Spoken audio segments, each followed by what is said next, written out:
Well, hello everybody and welcome to TeachMeet TMUKEduStories.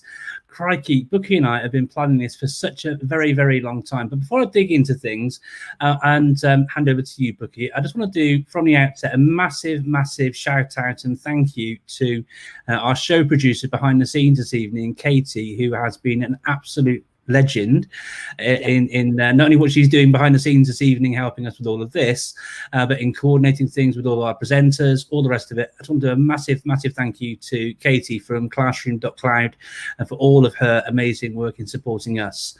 So thank you very much indeed, Katie. We're very, very appreciative of all that you've been doing. Thank you so much. So, Bookie, TeachMeet UKEduStories, what's that all about? How did that cannot happen? Believe we're actually here. Well, someone came up with an idea, didn't they, Mark Anderson?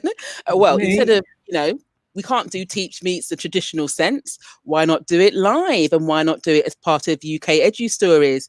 And I have to say, even though I was initially nervous, I'm so excited. Not only do we have a diverse range of presenters sharing so many different ideas, we've got a fantastic lineup. And, there are going to be so many practical ideas to take away. So I'm just keen to get started, really. Yeah, me too. And on the Teach Meet front, as one of our presenters here this evening, Nina Jackson, though, she spoke at one of my Teach Meets back at Clevedon many years ago. But as she's already saying in the chat, any excuse to get my gold jacket out. I mean, to be fair, I even wore it on Monday in the quiz we did with Ollie on Learn Live UE. Any excuse, Nina, you know me. Nice bit of glamour and pizzazz. Thank you very much. So welcome to all of you here joining us this evening for TeachMeet UKEduStories. As Bookie said, we've got an absolutely outstanding lineup. We don't want to spend too much time going through all of the presenters, because if we did that, we'd probably take up a good third of the actual time we're down to speak.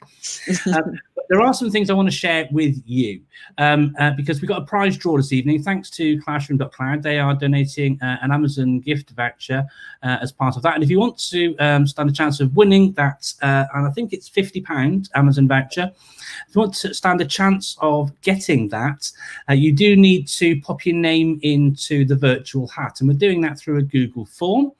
To get to that Google form is very, very easy. And I'll pop this up a few times during the course of the evening. Simply go to this address here. So bit.ly/TMUKEduStories.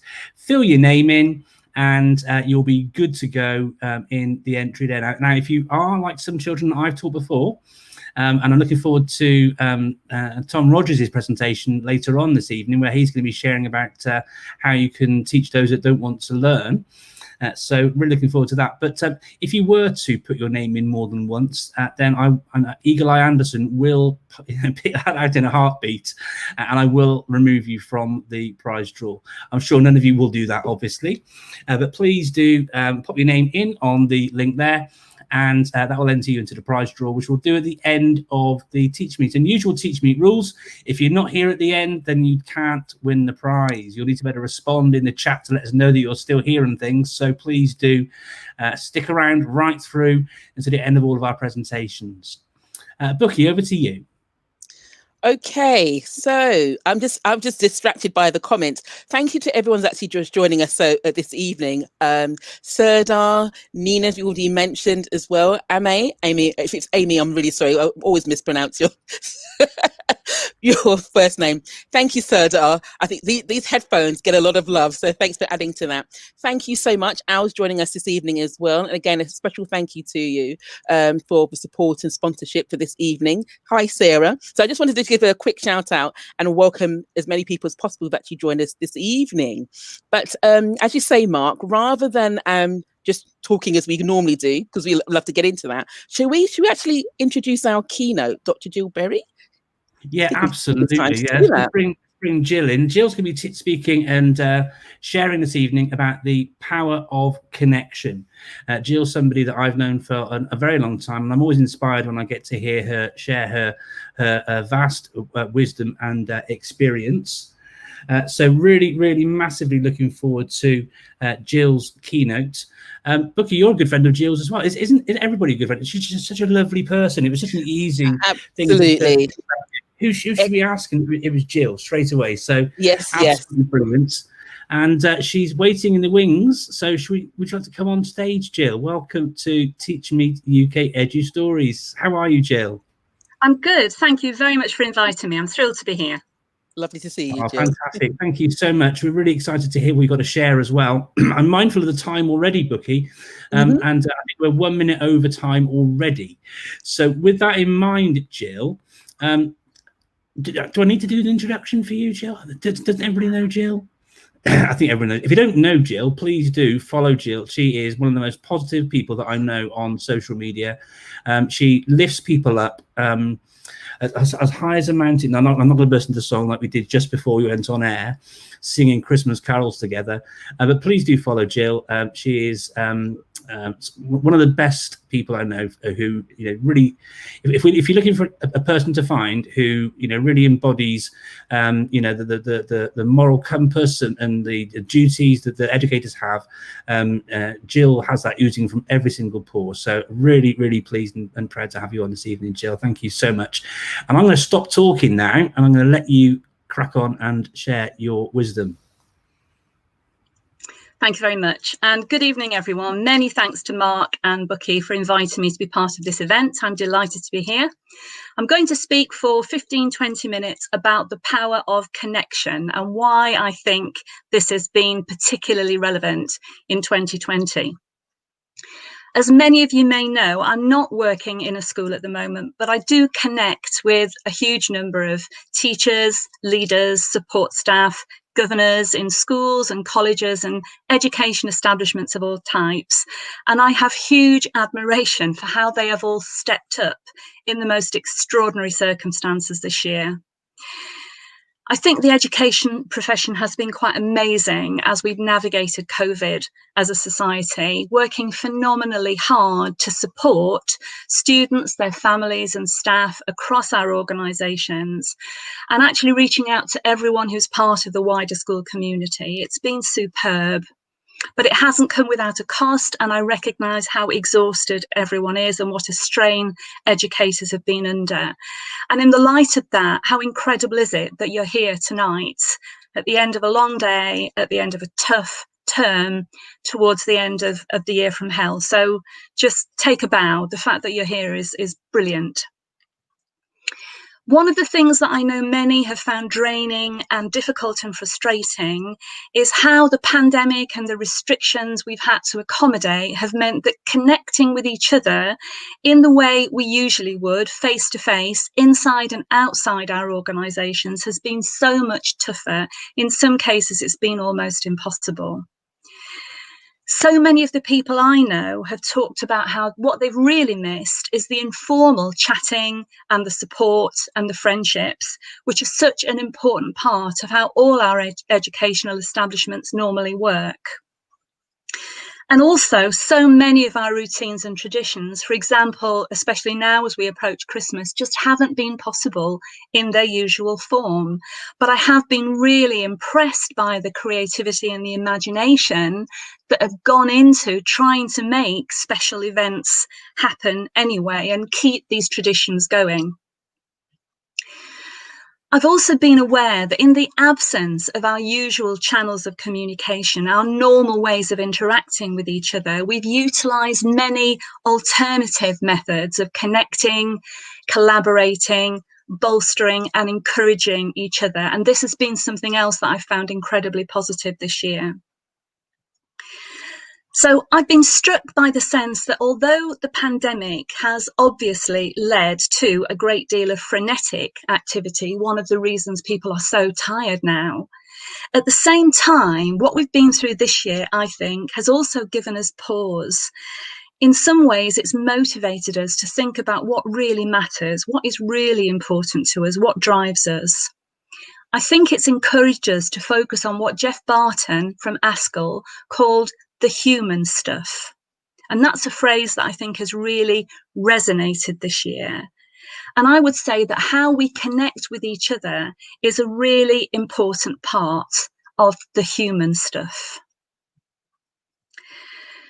So this evening, I'm going to share with you 4 things which have made me think and which I hope you will find interesting. And they're all about making connections. The first is a piece from Nesreen Malik, who wrote about some of the lessons from lockdown, which she hopes we won't lose sight of when some kind of normality resumes. I'm going to read an extract from this article, and Katie has put up the link. So you have the link here if you want to read the full thing later. In the slowing of life over the past 8 months, I've picked up many threads. Truncated email conversations with old friends, missed catch-up calls that were never rescheduled, thank you notes that sat half written. With the suspension of daily activity and normal life, an entire hinterland of dormant relationships has emerged. I worry something will be lost in the rush back to life as it was. Is there a way to merge what we have discovered through lockdown and isolation over the past few months with whatever comes next, rather than consigning everything we've experienced to the past? I think it's a brilliant article. I know that this year I've connected with some of the people I love and those whose company and conversation I find energizing and uplifting, much more than I normally would have done under usual circumstances when I would have been otherwise occupied. So I understand what Nesreen is saying when she talks about picking up the threads. I've seen some of these people face to face, usually for long walks, sometimes in the park with a bottle. Yes, it has come to that. But in other cases, I've written more letters. I've had a lot more online video conversations. I've made more phone calls. I've sent more texts and cards, WhatsApp messages and emails. I've definitely spent much more time checking in and catching up than I normally would have done. Perhaps because through the pandemic, we've all been more mindful about checking in with those that we care about. I've also had more contact with my neighbours and the village community I live in. I know them all better now. And I have to say that despite all the fear, anxiety and frustration I know we've all been experiencing this year, and I don't want to downplay that in any way, I know how tough that's been. Despite all that, there's still been something joyful about that connection and picking up those threads. Secondly, one of the professional things I've been involved in this year was Collective Ed's Knowledge Exchange event with Rachel Lofthouse and the team at Leeds Beckett in connection with Growth Coaching International and Instructional Coaching. And this knowledge exchange was all about having better conversations, and that really made me thoughtful. It was a 4-week process, and there were lots of video conversations that took place in that time. And in one of these video sessions, Lou Mycroft and Kay Sidebottom talked about the importance of properly listening and not interrupting, and that struck me. At one point in the video, Lou said something like, "Sometimes we just need to shut up." And that's something I really, really need to get better at. So as a result of that, I've given some careful thought to this issue of interrupting. And that includes not only verbal interruption, but how electronic interruption adds to the problem. I don't know about you, but I have friends who will break off a conversation because a vibration on their Fitbit tells them they have a message from someone else. Really? Lou recommended this piece from Nancy Klein. Thank you, Katie. Nancy Klein's new book, The Promise That Changes Everything, is all about making a promise not to interrupt. And Nancy Klein shows how much stronger our connections could be if we made that promise. She also talks about how important it is that in our interactions with one another, we seek to understand rather than seeking to convince. And that made me think of how much better Twitter could be if more of us resolved to do that.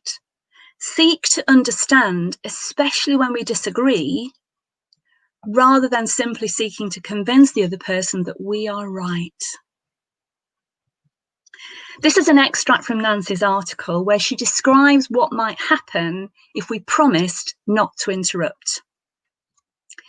Imagine the relief, the possibilities, the dignity. You now have ground that is yours, unassailably. This is for you. Time to think, to feel, to figure out what you really want to say it, to consider it, to change it, to finish your sentences, to choose your own words, to become, because you can trust the promise, a bit bolder, even eloquent, to become you. And because you know I will not interrupt you, you will want, when you finish, to know what I think too, even if we disagree deeply. You open your heart, and because you in turn promise not to interrupt me, I open mine.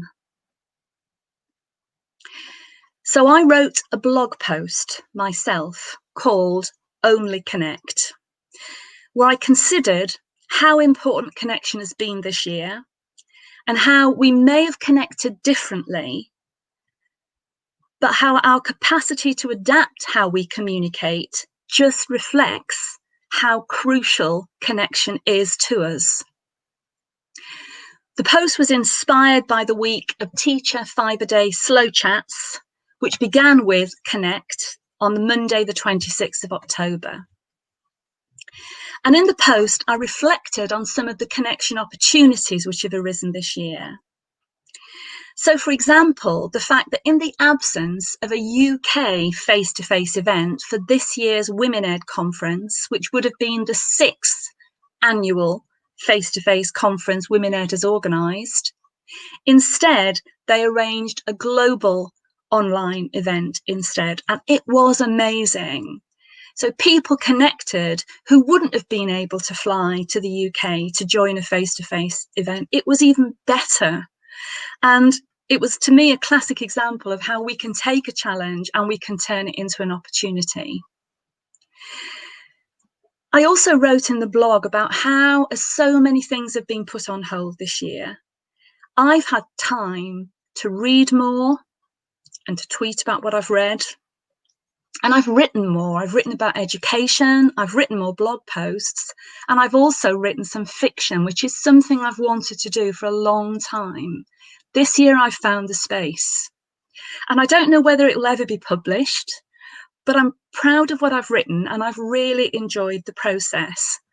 And the process of writing some fiction has actually led to richer, more connections. The last thing I want to share with you this evening is a 5-minute video. It's produced by the Girls' School in Bedford, where I was the head for 10 years. It's 10 years since I left headship now, and that seems amazing. I feel like I was a head forever, and it feels like 2 minutes since I stepped down from headship. Real blink of an eye stuff. But it's good still to connect with the school and to see what's happening there now. The school has gone from strength to strength, I think, and I feel really proud of that. I feel proud that my successor and now her successor have built on the legacy I inherited and contributed to during my decade at the school, and the school is doing brilliantly.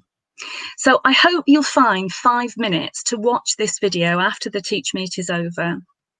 It's a performance of Bill Withers' Lean on Me, to which many girls and staff across the school, junior school and senior school, contributed. And apart from the fact that I think it's a really uplifting performance, the message of stay connected and leaning on one another seems so appropriate right now. And I was also interested when I watched the video to see a young woman, a young member of staff at the school now, who I remembered as a pupil at the school when I was the head. I taught her in year 7 when she was 11 years old, and now she's a teacher there herself. It's all part of the cycle of connection. As many of you know, leadership is definitely my thing. Leadership would be my mastermind specialist subject. So I want to finish this by considering the power of connection from a leadership perspective. I want to say that leaders at all levels need to connect with one another more at the moment than they've ever done, face to face when they can, but virtually if they can't, because we can draw strengths and even inspiration from one another. We might learn from others' ideas and example, and others will learn from us. So, for example, considering what others are doing to compensate for the lack of those informal day-to-day conversations across the organisation, we might find that what's helping somebody elsewhere could also work for our context. But it has to be right for our context. And we need not to feel overwhelmed if we're aware that lots of places are doing things that we're not doing. You need to decide what is right for your context. You know your schools, your staff, their capacity, what they might need and what they would benefit from. And I hope you know what you need and would benefit from, and that you're able to find it. So leaders at all levels, I hope you continue to be sustained and supported through the power of connection. And I know that you will support and sustain others in your turn, because it's crucial for you, it's crucial for those you lead, and for your leadership peers. If you reach out to them, I know they'll reach out to you. So thanks for giving me the opportunity to speak to you all and to share a few things tonight. I will stay to the end of the TeachMeet. I might well release one or two tweets. You never know, Mark and Bookie. So just final words to everybody. Enjoy your connections, feed them, nurture them, and just watch them grow. And thank you for listening.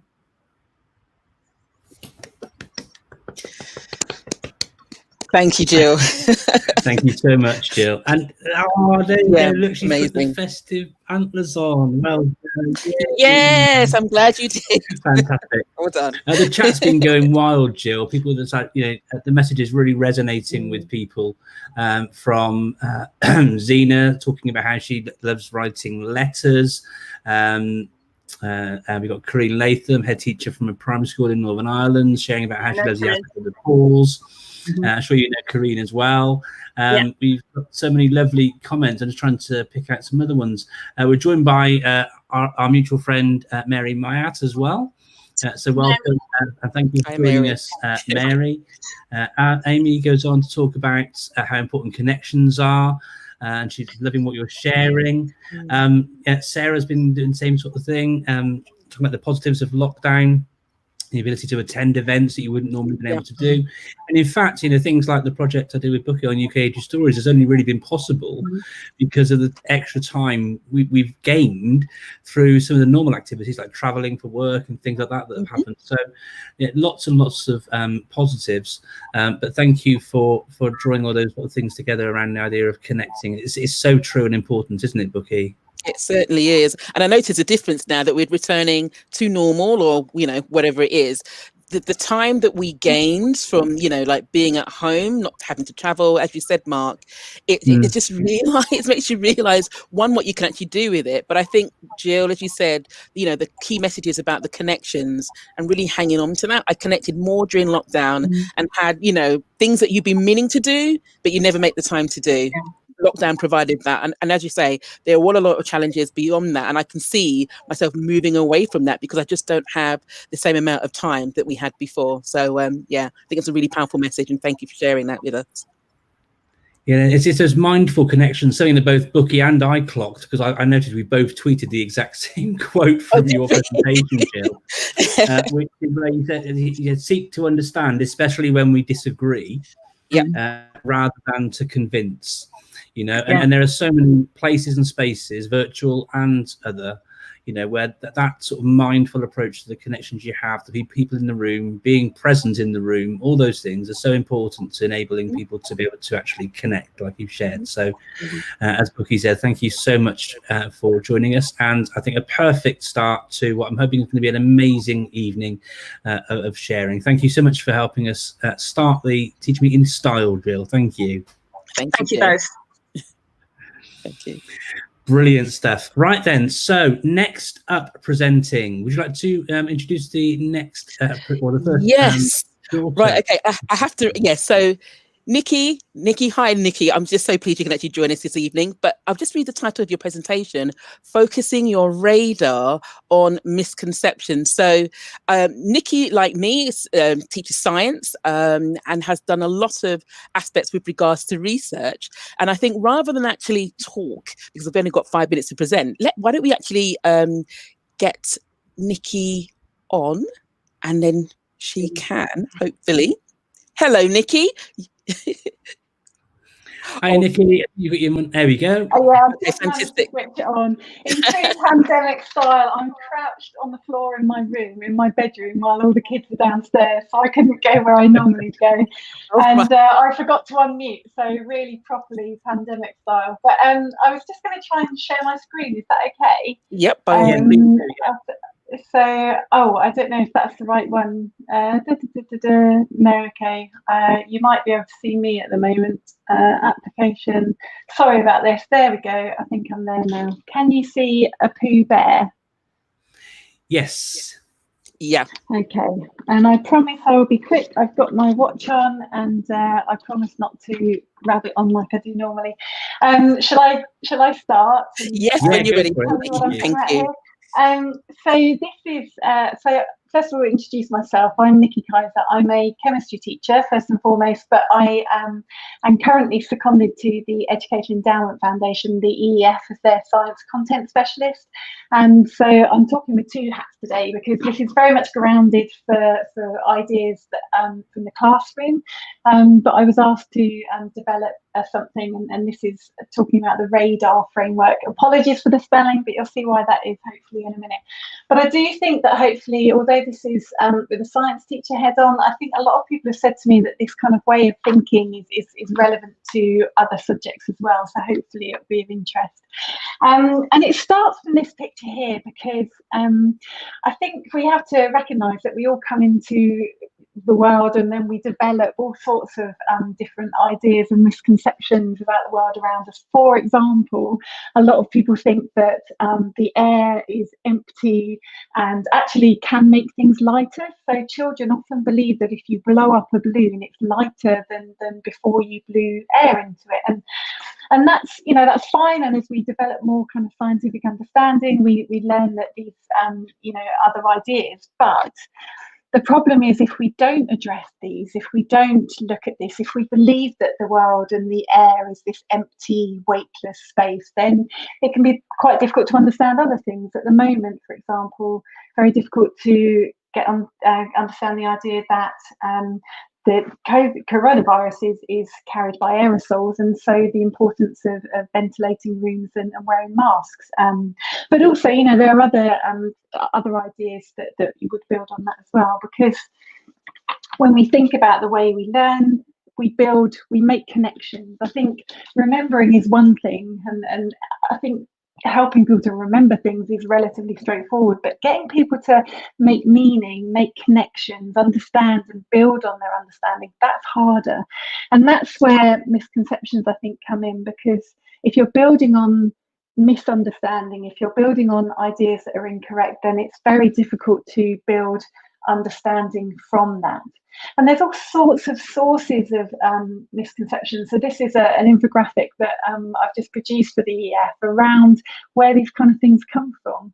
And sometimes it will be just a misunderstanding or an incomplete understanding. So there will be, for example, people that know about atoms and think that all the atoms in wood must be hard and brown. Or there might be language that we use in lessons, respiration and breathing, and I've just run out of energy, and all these kind of things that we say without thinking.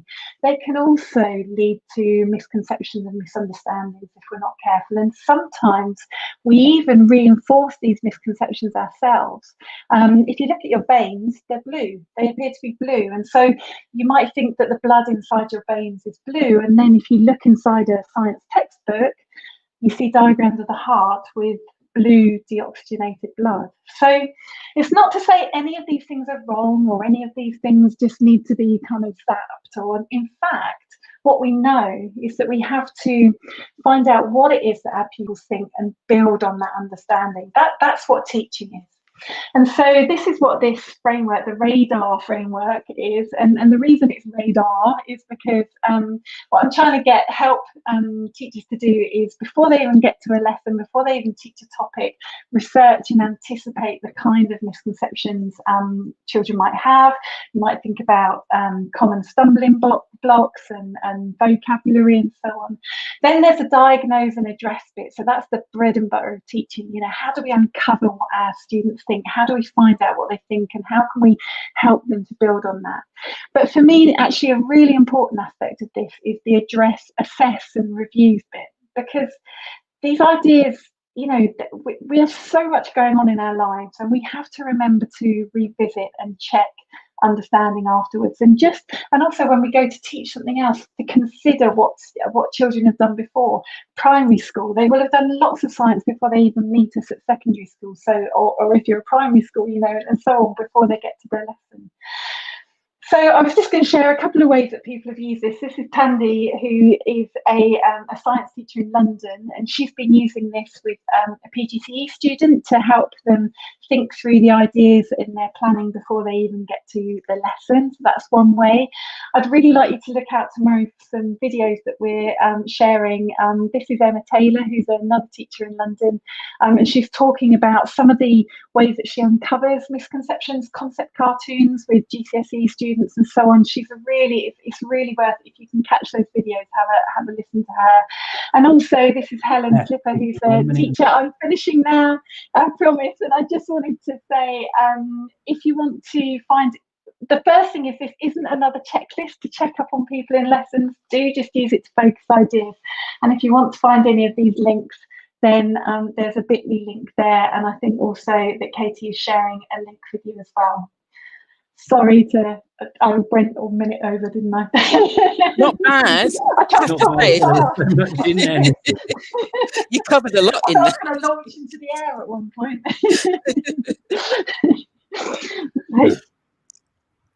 Sorry, yeah, thank you. That was really interesting. No, I was going to say you covered a lot in there. It was really interesting, and I happily could have actually listened to you continue for another 5 minutes. So yeah, well done, Nikki. Thank you for that. Yeah, brilliant stuff. And thank you for the signposting to find out more as well. That's one of the things with TeachMeets, that the presentations are so quick and you can sometimes miss things. So thank you for sort of amplifying it further. And please do tag us in more things via Twitter, because we'll both be very happy to share that further for you. Thank you so much, Nikki. Thank you. Right, so the chat is going quite slowly at the moment. And what did you think of Nikki's presentation? Please do drop us a line in the chat. But as with all things TeachMeet, we need to keep things rocking along quite quickly. So please put your comments into the chat, say hello, let Nikki know what you thought of the presentation, all those sorts of things. But next up, Bookie, we have got Kulvinder Kaur, and you know Kulvinder better than me, so I'll let you introduce Kulvinder. Yes, that's all right. Well, just really quickly, Kulvinder is a fantastic primary teacher, science focused and consultant, who very generously actually during the first lockdown actually taught me through some of the strategies I had to use to support students in a school context. And that just mirrors of what she does across all different social media platforms as well as in real life. So really excited to welcome her to TeachMeet UKEduStories this evening. Hi, Kulvinder. Excited to be here. I haven't done this before, so I'm challenging myself. I think my internet went a bit bad then for a second. Okay. Well, well done for taking the challenge, Kulvinder. Well done. Well, Women's Ed, we try and be 10% braver. So absolutely. I'm and I wouldn't class myself as a consultant. My role is a regional mentor. I stand corrected. I am mentoring. Yeah, so I'm a mentor. I'm supporting, coaching, mentoring colleagues, and I work for the Primary Science Teaching Trust, which is a charitable trust. And a lot of our work and our website is at no cost to schools. So there's a lot of free resources on our website. So the resource I'm going to show you today is something one of my colleagues developed. Okay. And shall I just jump straight in? It's called Do Science With Me. So it's called Do Science With Me, and it's something that you can do tomorrow in your classroom. So it's based around using an everyday item and often picking things up that you have, you know, sort of lying around your desk even.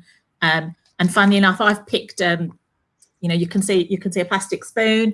You could pick a straw. You could pick, you know, bulldog clips, anything that's sort of lying around, a penny, just anything that's easily accessible, cheap. You're not worried about losing or damaging, because the Do Science With Me idea is something you can do within the classroom, but it's also something you can send home. So you're creating home links. So in terms of tomorrow morning, grab the item and put it on your whiteboard, put it on your visualizer, put it on your science working wall, and you're asking the children, do science with me. What can you do with this? So what science could you do with your plastic spoon? What questions come to mind? How would you use your plastic spoon? And this could be done with partners. This could be done independently. And if you were going to send this activity home, obviously it could be done as a family. So what you're asking the children to do is think about the plastic spoon, and you're asking them to think about their current learning. So what are they looking at now? For instance, if you're learning about materials, you might be wondering why there's a plastic spoon, but I also have a wooden spoon at home. I have metal spoons at home. So you're thinking again about different materials and why do we have those different spoons? So what reasons are there behind having the wooden spoon, having a metal one? Obviously, they serve different purposes. What purposes do they serve? So again, you've got lots of questions, and it's quite a good start to getting the children thinking, using that vocabulary, sharing those ideas, whether it's with a partner, whether it's in the group. So this sort of could be a good starter activity tomorrow morning, getting the children engaged in their science. What vocabulary, what language are they using in the classroom? And again, what language are they using at home? So if you were going to send the card home, do science with me, and send that home with a child, it bridges that link between classroom and home, and getting the children talking about what they've learned at school and also linking their learning. So when I started to think about the plastic spoon, I thought, does it float? Does it sink? Does it make a difference if I put it into the water, vertically? What about horizontally? Does that make a difference when it's floating? Can I make a lever with it? Can I make a catapult with it? How much can I put in it? What can it carry? What can it carry the most of? So if I filled it with sugar, filled it with flour, salt, what would be the heaviest? So again, lots of questions that I began to come up with. The other one was I started to think about viscosity. And what could I use to stick to it? And then if I turned it around, it would stay there. So again, that's something I could try. So quite a lot of kitchen science coming from that as well. And again, what you're doing is getting the children to talk about that science at home, in their home environment, and that can be in their mother tongue. So you're creating that link between home and school, what's going on. Also between thinking about topics, because sometimes you're thinking about materials and you're thinking, oh, this is relevant to materials only, but children might actually realise, wow, we could use this in the garden. We could use this for looking at soil, investigating, digging. Is that effective? So they're learning that everyday objects are valuable, and everyday objects can be used for science, can be used for investigation, can be used for questioning. And while you're sending it home, you're developing that link between a family. So you could have a parent working with the child, you could have a sibling working with the child, you could have a grandparent working with the child. So you're creating a sort of a nice learning activity at home.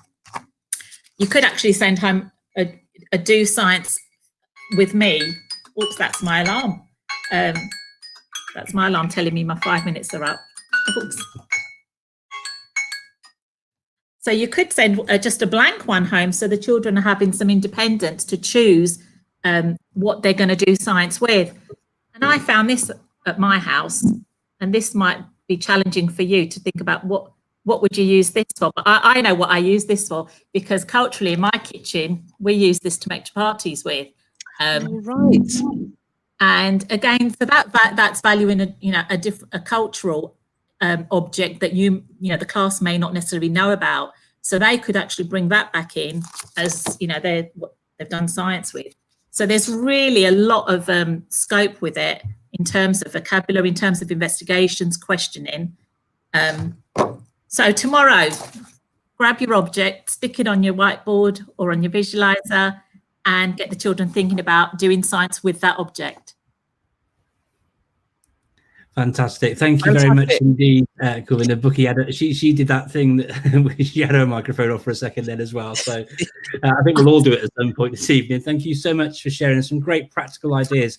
And that's the hallmark of a great TeachMeet presentation, where there's things you can take away and use the very next day. So thank you so much for sharing with us this evening, Govinda. Really appreciate it. Thank you very much. Thank you, Govinda. Thank you for having me. Thank you. That's a real pleasure. Thank you ever so much. Right then, so moving on with proceedings, and there's a reason why I'm going to do what I'm going to do right now. Our next presenter is someone that's maybe that's my fault doing that there. Now look, see. No, this is Bookie. Yeah, our next presenter is Bookie Youssef. Yeah, she is someone that you will all know exceedingly well and needs no real introduction. So to keep things ticking along nicely, Bookie, over to you in a moment. She's going to be sharing why she loves coaching conversations and some top tips for facilitating them. So Bookie, good luck. Your 5 minutes start now. Thank you so much, Mark. So I've often had so many different educators who point out to me over the years that I have a coaching conversation style. And I thought about it and I wondered, does it link to the fact that I'm a qualified coach? I've been qualified for about 10 years, but it also links to the fact that I love coaching conversations for the fact that it actually helps people. It helps me to develop others, and it's supportive. Now, before we actually explore what I mean by a coaching conversation, I just want to share a coaching definition I found, and there are so many different definitions, but this one by Timothy Galway I thought was really powerful, because we're actually talking about unlocking a person's potential, and I've highlighted two aspects that link to the fact that coaching is empowering. You have the role of facilitating and developing another person. Now, if we link that to the coaching conversation definition, we have this. And again, I've highlighted this particular aspect, reinforcing the fact that it's empowering. And there are often two terms that are used to coaching or coaching conversations: the push and pull aspect. You do not have to be a qualified coach to undertake coaching conversations, because what you are doing is actually posing questions to find out and get the person to explore what the issue is they're trying to address and how they can actually undertake solutions for it. Now, whatever you decided to undertake, coaching or coaching conversations, I think that's built upon the pillars of three aspects. Trust. There has to be trust in there, and the fact that whatever's generally shared will not be shared beyond the conversation, unless it's going to be of harm to someone or the person actually who's actually undertaking the conversation. There's time and space that's dedicated to it. There's no point in rushing this. The process takes as long as it actually needs to. And lastly, it has to be empowerment. If there's time, there's space, there's trust, but the person's not being empowered, all you're really doing is having a very nice conversation. But there's one other thing to also recognize as well. Not every conversation can be undertaken in as a coaching conversation. So you need to be able to recognize and spot when to undertake it. And these questions are cues as to maybe you can think, okay, I can actually provide time to help a person to explore solutions to what they're actually uncovering. I'm going to share 3 skills with you. And again, if you look online or you do some research, you'll find that there are a number of different examples that are shared, but I boiled them down to 3 key skills. Your listening skills are really, really key. And with the next slide, there are 6 different aspects that active listening skills cover. It means that you're paying attention, you're actually clarifying what you're hearing. And with regards to sharing, if you hear something that resonates with your own experiences that you've actually gone through, you can actually share how, your experience, but it actually helps to build empathy. So again, it's not that as though you're taking over the conversation, you're just being supportive. Asking questions is the second skill, but it's so key, and one that I'm going to uncover a little bit more, because you need to plan for this. Now, when we talk about questions, there are so many different types, as this slide particularly shares, but we're going to look at a couple of examples about how to do this in an effective way. So open questions, they basically mean that the person has to give more than a yes or no or 1 or 2 word response. And you're just getting them to explore what is the situation and how could they possibly create a way forward. Now, if you want to probe a little bit deeper, the probing questions will be more appropriate. So you can ask things, can you tell me more? What do you have in mind? Really digging deep. Now, by doing this, you are getting the person to think from different perspectives and really clarify what their intention is and what they're actually trying to address. Or you could have a combination of different questions through the funnel questions effect. You start with the open questions, dig deep into the probing questions, and you can actually end with closed questions. For example, how likely are you to commit to the strategies you want to implement? So this highlights the fact that closed questions aren't bad. It's about using it when it's appropriate. And a third skill is this: avoid imposing. Do not impose your opinions, your thoughts, what they should actually do, because it's not about you. The coaching conversation is about empowering the person that you are supporting. And this is an important part of leadership.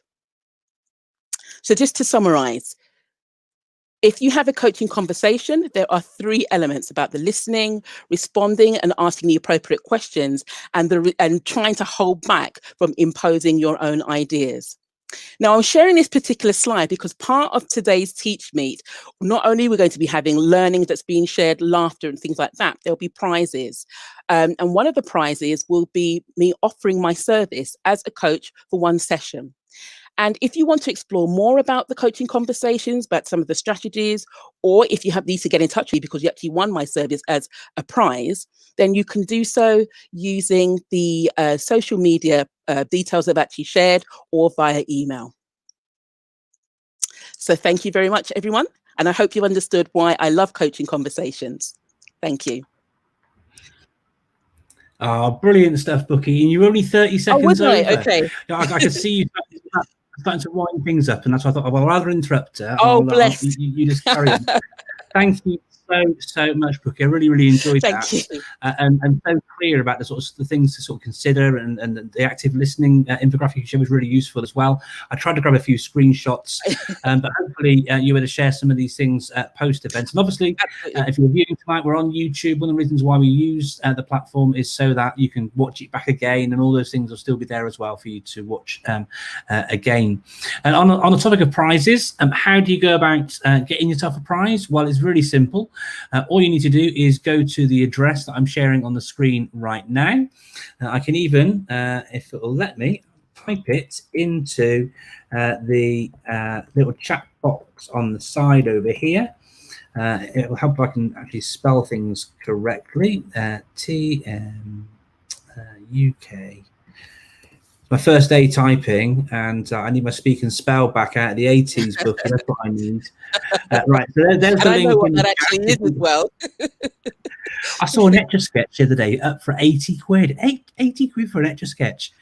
Well, needless to say, I'm not going to be getting one of those. So if you want to enter the competition, then please do go to the address that you can see on the screen now, shared in the chat. And thank you so much, Bookie, for your presentation. Next up on the schedule is someone, and I've been trying to taunt him and bait him on social media, trying to find out what on earth's going on, because our next presenter is long-time friend, long-time sufferer, Mr. Graham Andre. But he's doing a presentation about selling Santa's house. And I've been saying, Greg, can you just tell me what's going on? Can you give me the lowdown before your presentation? He's been like tumbleweed, Bookie. He's just left it well alone. So building up the suspense. I know, I'm keen as mustard. Welcome to the Teach Meet, Graham. How are we doing? Welcome, Hi, Graham. Welcome, Mark. Yeah, do you know what, Mark? I've not ignored you. It's just been so busy. I've honestly just this moment. I've come through the door, sat down, joined the link, and everything. It's just madness. It's crazy this time of year. Yep, it is. Tell you what, while we've got you before you start as well, and I hope this isn't anything that's linked to your presentation, but I've been loving the little Christmas tree with the Advent things with the children singing and stuff you've been sharing. I absolutely love that when you shared that with me on Twitter the other day, Graham. Absolutely lovely. Yeah. It's gone down really well. We've sent it to local care homes and things like that. So yeah, it's been really nice. Spread a bit of joy. Yeah, absolutely. So look, your presentation's about stealing Santa's house. I'll leave you to selling it. Not stealing it, selling it. Sorry, selling it. Sorry. And cash converters, no. 5 Right, minutes. over to you, Ray. Good luck. Thank you. Only 5 minutes, yeah? Cool. Thank you very much. Yeah. Welcome. Thank you very much, everybody. I thought, you know, as it's almost Christmas, I'd have a little chat about a couple of Christmas activities that you may want to do in your classroom for the last week. And so the first one is, it's about selling Santa's house. So if you go across to the Zillow website, and I'll share the link, and I'll share this slide, these Google slides with you, so that you can go on there if you want to. What happens is when you've done it, when you go to the website, there is a tour that you can do. I'd love to show you, actually. I wonder if I can I share? Can I share it? Can I share another part of the screen? Yeah, if you choose, when you go to the share bit, if you choose the option for everything, we'll be able to see everything. Just be mindful that when you share it, we will see everything that's on your screen. Oh, your entire screen. Oh, yeah. Oh, I don't know if I like that. Yeah. It won't let me share entire screen. It probably knows. That's okay. So this is Santa's house. So basically on this website, you've got a mock-up. Oh no, sorry, of course it's real, the real Santa's house. And from here, you can have a virtual tour of where Santa lives. And what's brilliant about this is, of course, children are going to love it anyway. So you can go to you can zoom around, have a look at the different places. It looks amazing already. Those trees, the sun, but you can go to the different places like the rustic cabin, the farmhouse, his bamboo bungalow. Of course, you know, Father Christmas, he needs all these places for his visitors and for his elves and for people to live. So you can go to the different places, and when you're in there, you can have a good old nosy about. You can have a good old look around. You can even go upstairs. You can go into the loft, have a little look, see what the bedrooms are like. And while you're there, you can get your children to be making notes and to writing things down. So when they're doing that,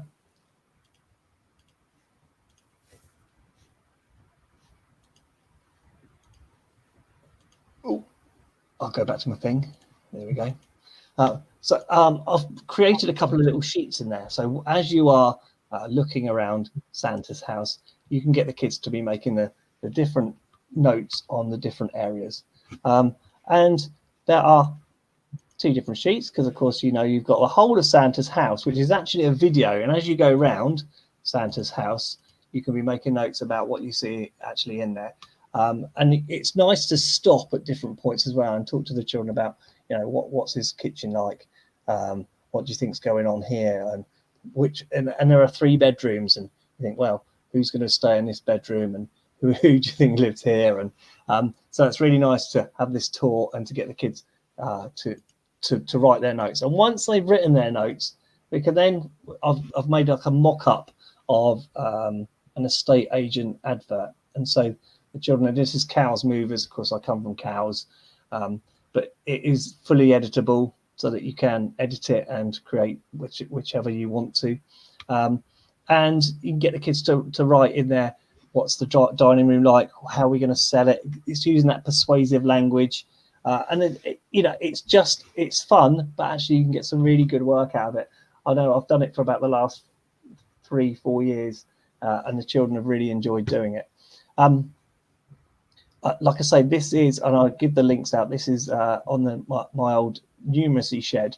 On my numeracy shed, there's not just numeracy stuff. I've got this miscellaneous part where anything else that I make, I just stick in there. So there's lots of good freebies in there, and there's a lot of good Christmas freebies that you can find in there.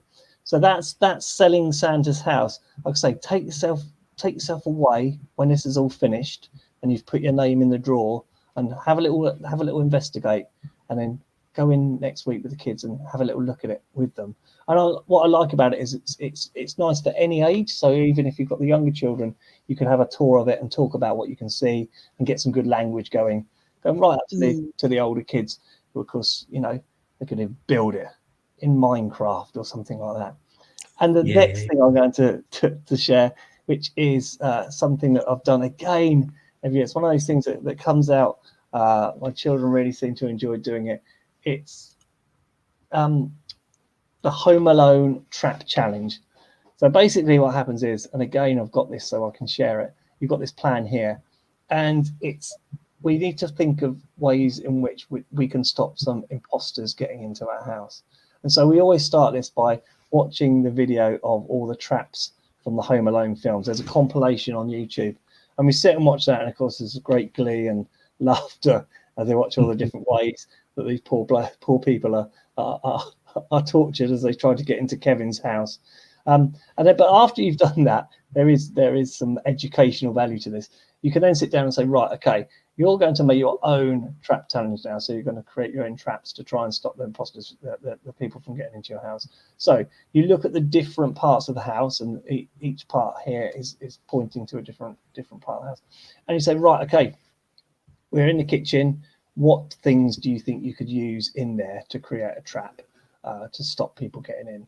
Or you're in the bathroom, what can you use in there? And what you do is you get the children to draw within the boxes their traps, and that just to stop them getting their challenges.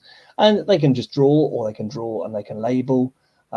They can write elaborate things. And actually, sometimes what happens is the kids get so into it, they want to carry on and say, right, actually, before they get to the house, are we going to think about some traps that we could create in the garden? So they turn their paper over and they create traps for that too. So that's the Home Alone trap challenge. That one goes down a storm every year. The kids seem to love doing it. It doesn't matter what year it is. And of course, anything that we're Home Alone, and you can excuse just to sit and watch all the traps and the way poor Kevin McAllister uses his ingenuity, bit of DT going on there to stop the villains. It's brilliant too. So there are my two shares. Selling Santa's house, making a state agent advert for his house and a virtual tour, and the Home Alone trap challenge. Like I say, I use them every year, and my colleagues seem to use them every year too. And actually, even though we use them every year, the kids, oh yeah, they don't turn around and say, did this last year. They say, we love doing that. So there's my two shares. Yay, we're doing it again. Yay. Thank you, Graham. Thank you. Can I admit, I've never watched Home Alone. So we talk about traps and things like that. I didn't know what you were talking about. Oh dear, Bucky. So right, straight away after this, go and watch Home Alone. Actually, I can see that being one of your Twitter movie nights, Gray. Do you know what? I should have put that down. Actually, yes. Unfortunately, it's Muppet Christmas Carol in the lead at the moment, and you don't like that one, do you, Bucky? I do not like it, but never mind. I live in hope. But thank you for your two ideas. Right, thanks for those ideas. There's lots of requests for you to sort of share the URL for the website and things like that, Graham. So if you could do that in the chat once you've come out, that'd be great. Or even better, tweet it. If you're not following Graham, his handle is quite easy. It's the same as his name, and I'm sure he'll be sharing that as soon as he possibly can. Thank you so much for taking the time to join us as well, Graham. And if I don't see you before, please have a lovely Christmas and a lovely break as well. Look after yourself, mate. Thank you very much. Thanks very much for the work you've done this year as well, especially during lockdown, and to bring people together on a Thursday night. It's been fantastic. Thank you. Thank you. Oh, bless you. Thank you very much. Really appreciate it. Take care, mate. Right.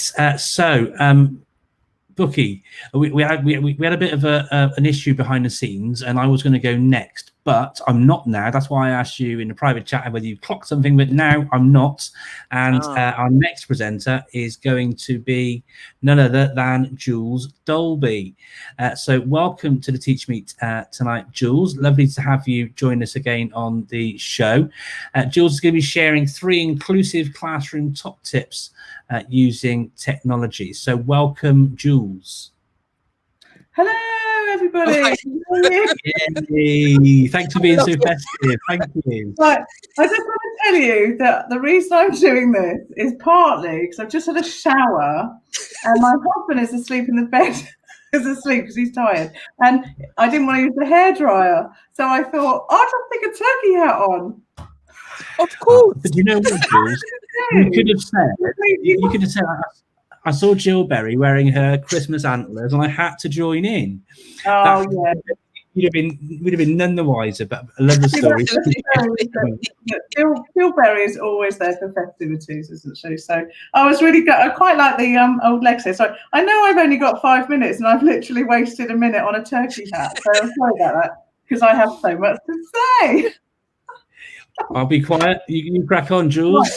Right. Okay, now, as is my will, I'm sorry about this, but I have changed slightly what I'm going to do, okay, because I'm still going to give you 3 tips, right? But 2 of them I'm going to do really quickly because I want to spend longer on the 3rd one. Okay, so the first tip I'm going to give you is time. Okay, add in some time, and you can use a timer on your, I'm trying to make it techie here. You can use a timer on your screen, or you can use one of the egg timers.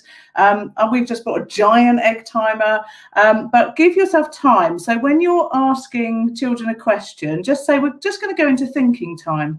Now, a lot of people say to me, oh, that's only for SEN though, and then we've got all these kids that will be bored. It's not true, okay? You can be the brightest person in the world and have thinking time. Okay, so pose a question and put in thinking time. Okay, but that will help your children with special needs.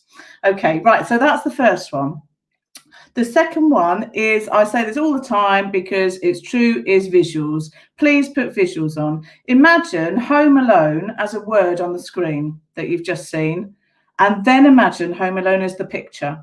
Obviously, apart from Buki, who's never seen that, so it would be completely pointless for her. But usually, okay, so if you've got Macbeth, put Macbeth up. If you're doing science, put a science image up of the word, okay? Always put an image up of where you want your children to be. Okay, so there are two images that 2 things to do really quickly. The third one is memory. Now, memory is a complete nightmare for many children, okay, including myself. So if you've got ADHD, if you've got dyslexia, if you've got memory difficulties generally, then that is going to be difficult. And of course, the lovely Michael Gove has got rid of all the things that would help people with poor memories, although I've noticed he's brought them back this year, not him. The government have brought them back, haven't they? They've said, oh, we can have memory aids because it's COVID. Thanks very much. For those people that have memory difficulties, they would have been saying, why did you take them away in the first place? Anyway, I'll get off my soapbox. And so I'm going to give you some memory strategies. The first one I'm going to do, which I always do with Harris. So if there's any Harris teachers there that have seen me in the ITE program, you'll know this one. But I'm going to do it with phonological awareness. Okay, so phonological awareness is the ability to reflect upon and manipulate the sound structure of words. Right. How on earth do we make that multisensory for people to remember? Okay, so phonological awareness is the ability to reflect upon. Here's my mirror. So it's the ability to reflect upon and manipulate. So luckily I've got 3 girls, so I've got lots of hairbands. So and manipulate, okay, the sounds, that's my ear, although it's under my turkey hat. Structure, okay, I've got my lovely Lego head here, and I've got a couple of bits of Lego in here, okay. So the sound, structure, okay, so you can put your Lego together, of words. Okay, so you put that all together. Phonological awareness is the ability to reflect upon and, oh my God, I've lost my elastic band, and manipulate, pretend I've got my elastic band, the sound structure of words. Okay, now, if you put all that together, put images up on the board, if you can have the real manipulatives, then it's much better. But if you put those all together and get them to do the actions as well, it's a complete multisensory experience. And those things will trigger their memory. So for when they've got to remember those things, that's what you need to do. Now, Buki has given me a challenge. Okay, and I would like you to all help me with these. But I've got some physics ones, and I'm going to tell you what it is, and then I'm going to discuss this a little bit. It's work done equals force times distance. Okay, now first I'm going to tell you what I did with that. So firstly, I kept thinking about those songs, you know, like work, work, work. I'm a terrible singer. You probably don't even know what that song is. But so now I've got this work song in my head. Okay, and then I've got a tick. So I'm work, work, done. Okay, so that's the first bit. Okay, then it's equals. I'll remember that because I know it's a formula. All right, and then it's force. And if I had a lightsaber, I wish I did, because I used to have one 5 years ago when my son was younger. But there it's in the tip. But then I'd have force. Zoom, zoom, zoom. Okay, times distance. Okay, now I was thinking about distance, so we could use a ruler.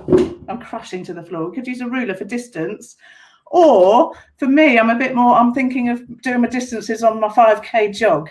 Okay, so I've got work done equals zoom times distance, 5K. Okay, and that's how I've remembered that challenge. What do you think, Buki? I am impressed. I think I might be using that zoom. The force.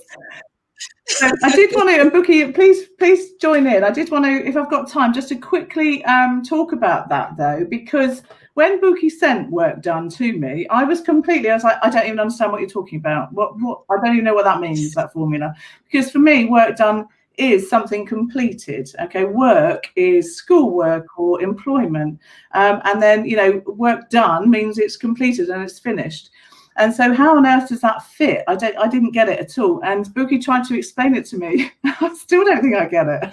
Okay, so I think I just remember that some of your students, they might be able to memorize these things. So I can now do work done equals force times distance, but I don't know what it means. Okay, now, as Buki would tell you, it's actually quite good to memorize these things first. Then you can start explaining what they are. So I would talk about that with your pupils, that it's okay to memorize it first. But please don't forget that there'll be people like me in the room going, still don't know what it means. Yeah. And I know you were nodding a lot when we were talking about this, weren't you, Buki? Mm-hmm. Mm-hmm. And just to say, I'm quite bright. I'm doing a master's and I'm a teacher and I've got a degree, but there will be, it's not just children that don't understand things, or all things that might not understand these. You can be a very spiky profile like me and understand really complex things in other areas, but just not get that. Once I've got it though, I'll remember it forever. And I'll remember that formula forever now, because I've been thinking how to create it. So it's a really good one to do with your pupils as well. Get them to think of their own. Brilliant, Jules. Thank you very much. We have some lovely feedback in the chat as well. Mm-hmm. Jill Berry in there. I love Jill. Jules Dobby, the turkey is perfect. We've got Emma Hinsky saying your tips are fab and easy to use. Many thanks. Kat Kinshaw joining us later to present, saying how she's loving the multisensory approach. Jules was so engaging, great tips, brilliant stuff. But I'm going to have to be that horrible person who says we're a bit over time. So thank you very much, Jules. Turkey time, we will be going. Bye. Thank you so much, Jules. Thank you, Jules. Fantastic. Next up, we have got, I believe, Mr. Patrick Otley O'Connor. I'm hoping I've got the order right. And that is not Patrick Otley O'Connor. That is Tom Rogers. There he is. Lost a few. I'm going to stop saying that now. We've got Patrick sharing about creating a culture of equitable talent development through performance management. So really looking forward to Patrick joining us on the show again, full of such wisdom and mindfulness for his colleagues and all stakeholders in his schools. I remember how passionately Amy Jeatley, a former colleague of Patrick's, and how highly she spoke of him when she was on the same evening as he was with us. But that's a hallmark of someone who's clearly doing the right thing in the schools. When somebody you've worked with that long ago still says such amazing things about you, so it's really with great pride that we have Patrick join us and share. And I can see him in the green room already. So that jumper is out of this world, Patrick. Fantastic. Yeah, makes my jacket look like a cheap knockoff. I'm just getting ready for tomorrow with Christmas jumper day at school and so on, which is great. And I know what you were going to say when you saw that photograph. You're going to say he's lost a few pounds since that photograph was taken. Few years. Yeah, and I very nearly tweeted a picture of a pie last week. It's your fault putting all those food pictures, those lovely healthy food options you're putting together. Very healthy, yes. That was my first day at West Horton in September. I'm 1 3/4 stone lighter than that now, with the exercise and the food and so on, and actually almost 3 stone lighter than I was on June the 1st. So exercise, come whatever else, trying to model what I say I want to do. So it's happy days. So if you talk to me in a year's time, I think there'll be nothing left. Yeah, I think it's just the way it's done. Should I make a start? Yeah, crack on. Yeah, absolutely. There and her hat and the things she's done there. Mine's a little bit heavier, I think, in terms of what I do, but I'll try and do what I do. So first time I've shared my screen on here, so I'm going to go straight in with that if I can. It says share screen. Yeah. Is that happening now? So if I bring up a PowerPoint, is that in there? So can't see it yet. Not yet. Can you see that? You need to confirm it in the bottom right-hand corner first. So you do share right. screen. Where does it say confirm? Oh dear. I'll come back again in a second. So I have to put my glasses on as well. Share. Okay. There you It's go. asking you to share. So you do that, choose the option you want, and then hit share in the bottom right-hand corner. So, all right, share my entire screen. That's what it will be. And then press share. So can you see anything other than me at the moment? No, it doesn't come up yet this end, Patrick. Right, Sorry. Give me 1 second. I shall start that again. It doesn't seem to want to know. If not, I'm going to have to go without. But the visual does make it better. Yeah, no, absolutely. So you press share. I have a wheel of doom at the moment. So give us 2 seconds around this, and I'll be in. If not, we'll abandon and I'll just talk.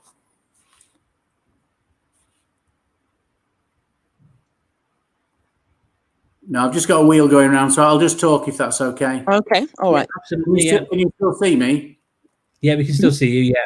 I've lost you, but I've got my slide in front of me. Well, first of all, I want to talk about creating a culture of equitable talent development and performance management, which just seemed a little bit heavy to talk about in this term where we really have been having to look after ourselves and each other in what we do. But this is actually a tool to be able to do so.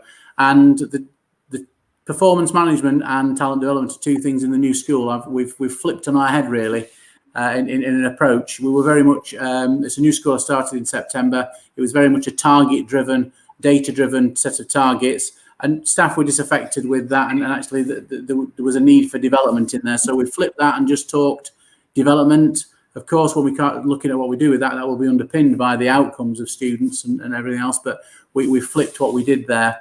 And with the process we put in place, and part of the speech I spoke to people, and this is the visual I'm looking at the moment. To imagine now you've got a solid floor in the school. The solid floor is basically staff being on board with the value and culture and the vision within school of what we're aiming to do, and that is looking after ourselves first, making sure we look after other people, and so we make the biggest difference for the students. You've heard me say before. Also within that, it's also looking after our own development and really owning our own development as well, and growth as a professional within school. So that's the first element of a solid floor. The second one is impact at your career stage expectations. So you're an NQT, you're coming in, you're on board with the value and vision and the ethos of the school. You have an impact in classroom as you'd want to at that stage. You're ready then to start looking and developing and growing further beyond that. Likewise, you could be a head of department, a head of year, an assistant head teacher, a deputy head teacher, whoever you are. Once that floor is solid, you're then able, as I say, to really own your CPD, to bespoke it much more, and to act a level above your pay spine, to try out some other things. I want to imagine a ladder going up from there now, which I'm going to take you through in a second. The formula I used to think of when I was a young teacher, and it worked well for me, was hard work plus talent equals success. And for me, that worked, and my career went like that. And it's really only as I've worked in headship that I've seen a difference, or in deputy headship and headship, I've seen the difference. That there's a missing part in that formula I explained.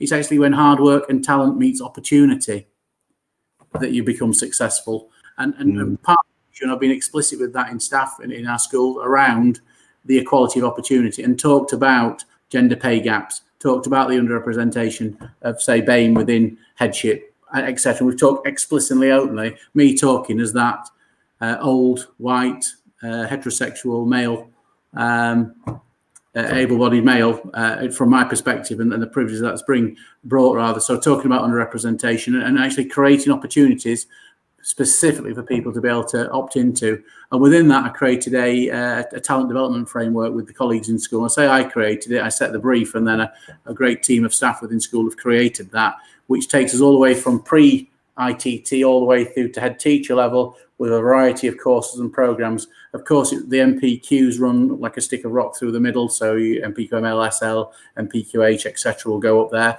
alongside other programs that may be there, such as teaching leaders or the ITT programs, School Direct, etc. at each level as it goes through.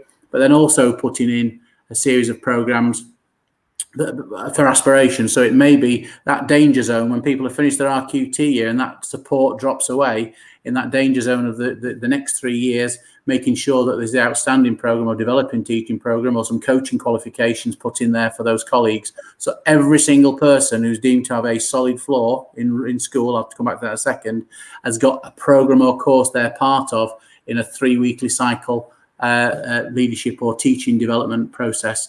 So we also have like a pastoral middle leaders leadership program. We have an aspiring senior leaders program, and alongside each of those programs, we've bought every member of staff. In fact, they're getting them next week to go alongside that. A book that's appropriate to their level. So Andy Book's Leadership Matters book on coaching. The coaching group having that book along and using that as a reading group alongside the work we do on talent development, the new teachers, the newly qualified and the recently qualified. The book they're having is one of Ross McGill's books, The Mark Plan Teach, and so on. So that we're trying to encourage people to research, to learn together and develop, and we grow. Now that happens in a lot of schools. We're really quite pleased how we've done that. What didn't happen in the school I'm in currently, there was no performance management in place for support staff at all. So the same process is in place for support colleagues now, including an appraisal, a performance management in place, but a very similar ladder for support staff for whichever group they're in. So we brought together our lead of our IT technicians, our lead of our site team, our lead of finance, etc., together, and a leadership development program for them as well, to allow them to grow and develop as they go forward. But alongside those programs, really important, we have a set of experiences. So anybody new to a leadership post will have a coach. Anybody who the induction program we've beefed up that we use with people and really strengthened that program as it goes forward. We've also put in a variety of associate positions or special projects where people do things to go forward, and also work experience and work shadowing. And it's allowing some people who may have described themselves as previously being stuck, who have now been liberated and found new ways to move forward. I have 2 LSAs, learning support assistants, who are working part-time 2 and 3 days per week, 2 or 3 years from the end of their career, top of their game still, wonderful, but feeling they couldn't develop. Well, actually, they're now coaching some of the younger members of staff within the team, and they've just been liberated and freed and have got a complete new lease of life. I have another middle leader within the support staff team who had struggled with relationships within his team, so we've done some bit bespoke work around developing and growing those with coaching. I'm reclaiming the word support plan as well in terms of what we do. And an example, on the first day when I arrived, I talked about talent development and said that I'll be using support plans in school quite liberally. And I said, I'm going to name 2 people now, and you can see people recoil. And I named the 2 people. I named both my deputies, Caroline and Claire. They're stunning. They do a wonderful job. And people were looking aghast that I'd said that's what I was doing. And I said, yeah, they're support plans aren't just for people who are deemed to be failing, because quite often support plan means get your coat, you're off, I'm getting rid of you, and it's not that. So both of those leaders, I've hooked them in with 2 wonderful executive head teachers through the Women Ed network, who are working as their coaches. I have no idea what they're talking about. They could be talking about me and how they can manage upwards and get the best out of me as they go forward. It really is just to help them to become the best possible deputies they can be. And both are on the home run to headship as well. So to allow them to develop and grow in that way. They're both doing their MPQH. Yeah, okay, I'm almost finished. Yeah, they're both doing their MPQH. They're both following those programs and doing wonderfully well. Now that leading by example there is flowing down the school now. So I have a host of staff now who've volunteered and come forward to say, where's my support plan? What can I have to move forward? So people hooking over left, right and centre. Staff perception questionnaire that we used, 2 of them so far this year, has gone through the roof in terms of the value of the new performance management process, but also that around talent development and that of equity, working particularly for the BAME and women within school and our LGBT community within school again, which is again coming to the fore. So in terms of creating that equitable talent development and performance management system, a few of the things we've done in the 63 days I've been there, school days since starting in September. The end. I've not been able to see you all the way through that because my screen froze in the middle of me trying to share, so I can see this arm that you can't see. It's just frozen the screen. So I'm glad you've been able to see. Yeah, no, see and hear, and lovely comments coming through both in the live chat as well, Patrick, and on Twitter, particularly that one there about hard work and when it meets opportunity. I think that's so true. But without putting those two things in, then when the opportunity comes, if you haven't put in the hard work in, you're not ready to sort of jump at those opportunities that come, are you? No, absolutely. In fact, even if when I talked about a solid floor, I've got 3 teachers who are currently, their floors are a bit wobbly. That doesn't mean there's a problem. They're not on a scrap heap. All we're doing is making sure we can help them to develop their floor so they become solid. And there's no limit to that. As soon as we're ready, they can hook into one of the programs and off you go. And actually creating the opportunities and being creative. And the one question I've asked all staff when I've met them at the end of my one-to-one meetings is, and what do you want to be when you grow up? And actually, for some people who've been doing the same job for a while, that's a good conversation. Well, actually, I real feel is I want to change of direction. I want to be able to do this. And it's really allowed us to open up a development dialogue. So we're a growing organisation. We're about learning. Part of our school vision is never stop learning, but that should apply absolutely to the colleagues as we model that. And we should be supermodels of learning. Absolutely. Every week I see Bookie with her headphones. I think she's a supermodel. I mean, they are absolutely any excuse to get a little headphone joke in, Patrick. I can't help. She'll blame, oh, it's my brother who bought me a pair. No, you bought me yourself, Bookie. We know. It's not true. I can do that story. I'll mute myself. You know, it's true. You know what? I'm going to tweet. I'm going to get him to actually put it in writing and then tweet it to Preet. It's true. You'll set up myself these headphones. Thank you so much for sharing all of your wisdom and ideas and things, Patrick. Thank you very much, and you're always very welcome to come back and join us. We are honoured to have you join us. Thank you very much indeed. Thank you very much. Have a good evening. Yeah, you too, Patrick. Thank you. Right then, next up, and I'm just going to double check the list here. Yes, here we go. It's Zena Zenanos next, and thank you. Here's her session up on the screen already. She's going to be sharing about powerful relational leadership. And as we're finding, I'm feeling underdressed this evening, to be honest, Bookie. You with your Daft Punk headphones, and Patrick with his Zena is she's about to come on, and she's just got a little backstage thing she's sorting out. And here she is now. Welcome, Zena. Oh, hi, Zena. Ooh. Lights off a sec. Ooh. I don't know if you can hear us. There we go. Your sound's on now. Yeah. Sorry. Yeah. I'm a bit jealous because everyone had their Christmassy things on, and I don't have a Christmas jumper, so I've wrapped some lights around me, but they're getting really hot, so I hope I don't electrocute myself. Is there a fire nearby? I don't know, actually. I'm not too sure. You never know. Right. Well, on that then, should we get your presentation up and let you crack on? That'd be wonderful. I'm going to go like Speedy Gonzalez because I want to keep in time. We'll see. Can I start? Yes. Fabulous. So in 5 minutes, you are going to understand what relational leadership is, understand the 5 components of relational leadership, and understand the key skills and attributes of a relational leader.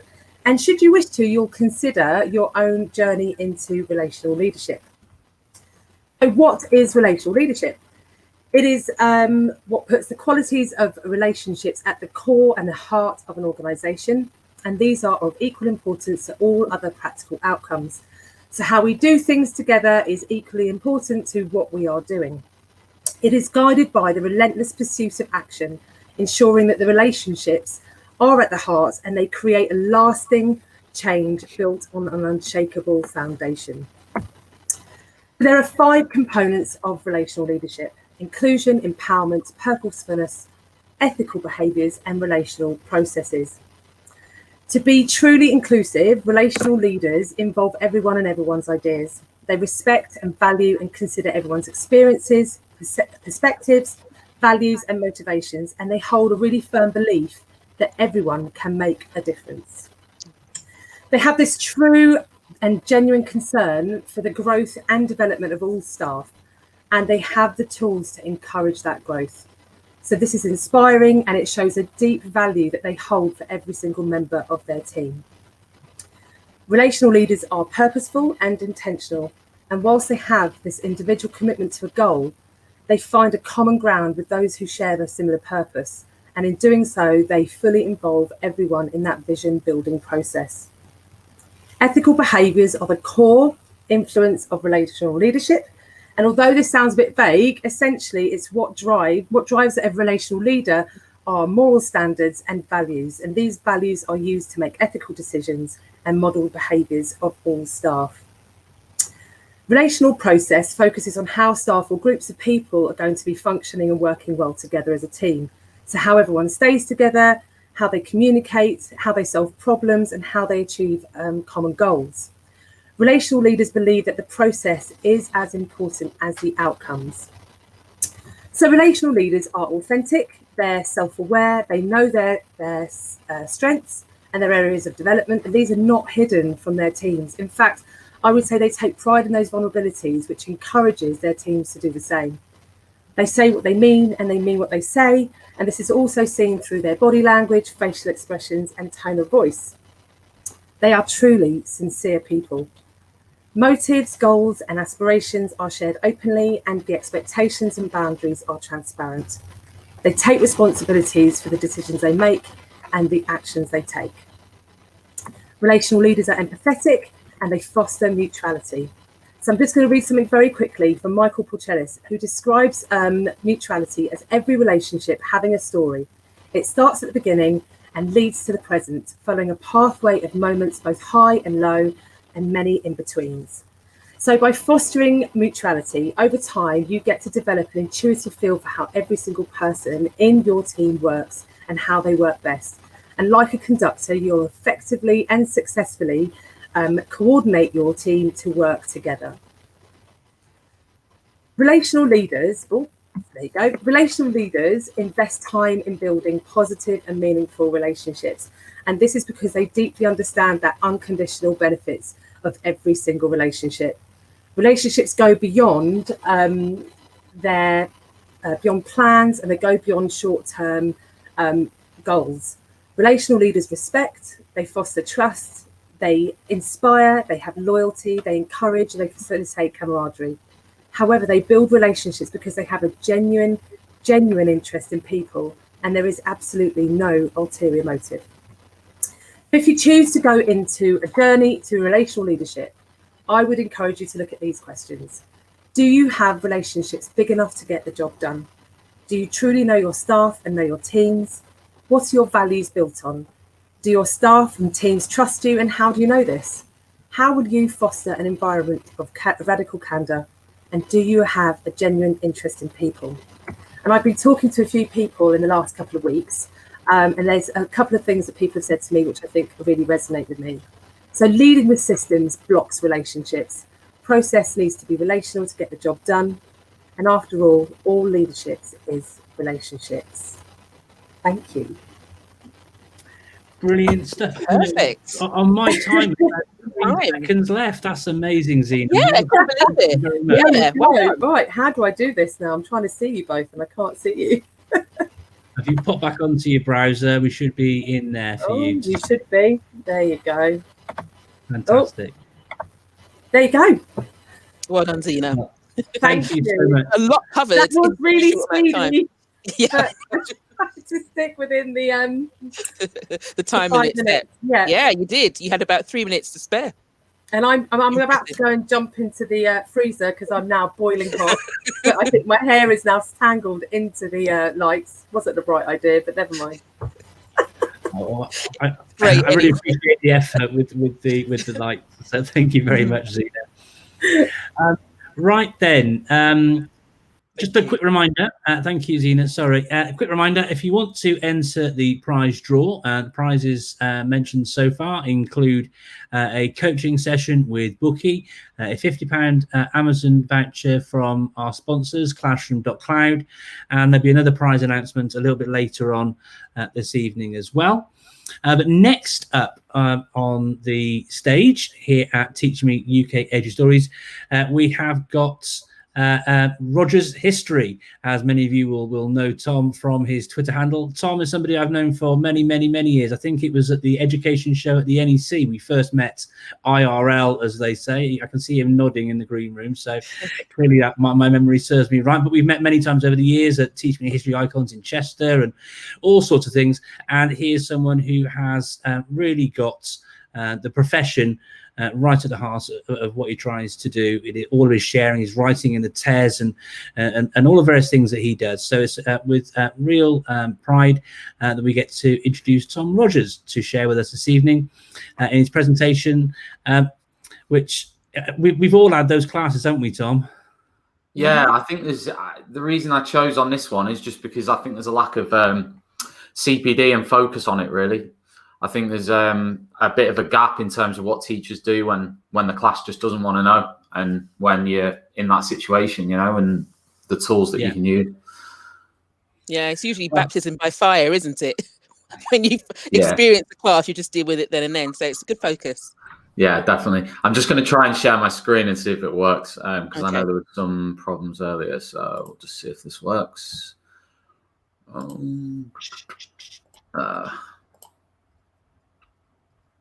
I'll just share the screen. Hang on.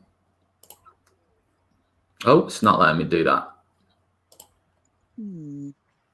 Oh, here we go. We'll try this. That working? Yeah, that's working. Fantastic. Right, so just can you see that now? Yeah, it's on screen now. Brilliant. We're only looking for having me on, guys. Oh, sorry. Sorry, Tom. I was just saying thanks for having me on. And that's all right. What we can see though on your screen share, mate, is just the StreamYard in the image. That's all we can see. Oh, okay. That's not work then. I don't know what I don't know what's going on there. Hang on, I'll stop sharing. Try again.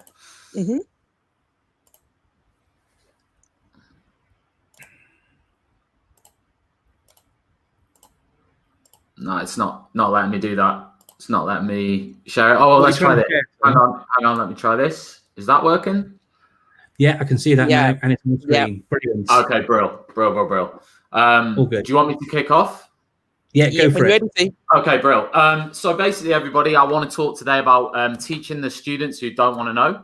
And really, this isn't about a class of 30 that you might have where there's, say, 2 students.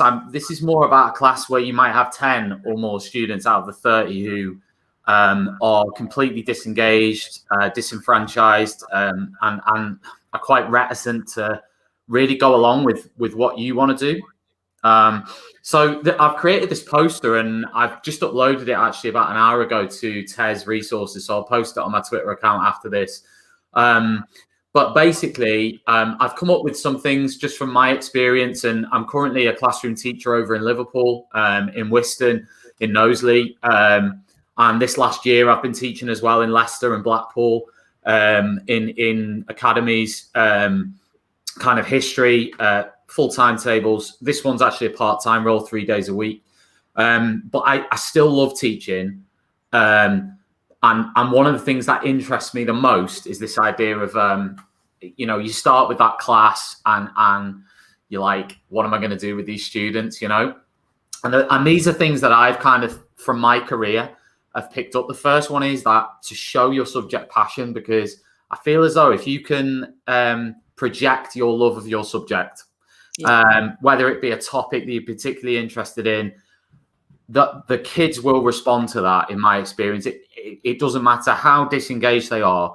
If there's a topic that you're interested in and you can present that in the right way, there will be some kind of spark with a lot of them in terms of, actually, he's mad interested in this, so maybe we should be, and that can be there as long as you are passionate about your subject, and most teachers are. So it's just bringing that to the fore, and almost like adapting your lesson to say, listen, this class here, this is a particular type of challenge here. Other people might not appreciate the challenge. In fact, it may be other people in the school who don't appreciate the challenge. You just never know. But it's like your class. So it's kind of like, what am I going to teach and how am I going to teach this lesson? And trust your own professional knowledge and judgment on that. The second thing is to just be relentless with the students. And that might mean challenging, not lowering the expectations that you have. This can be really difficult. If you're going in the class there, you're probably going to have to deal with different situations there straight away.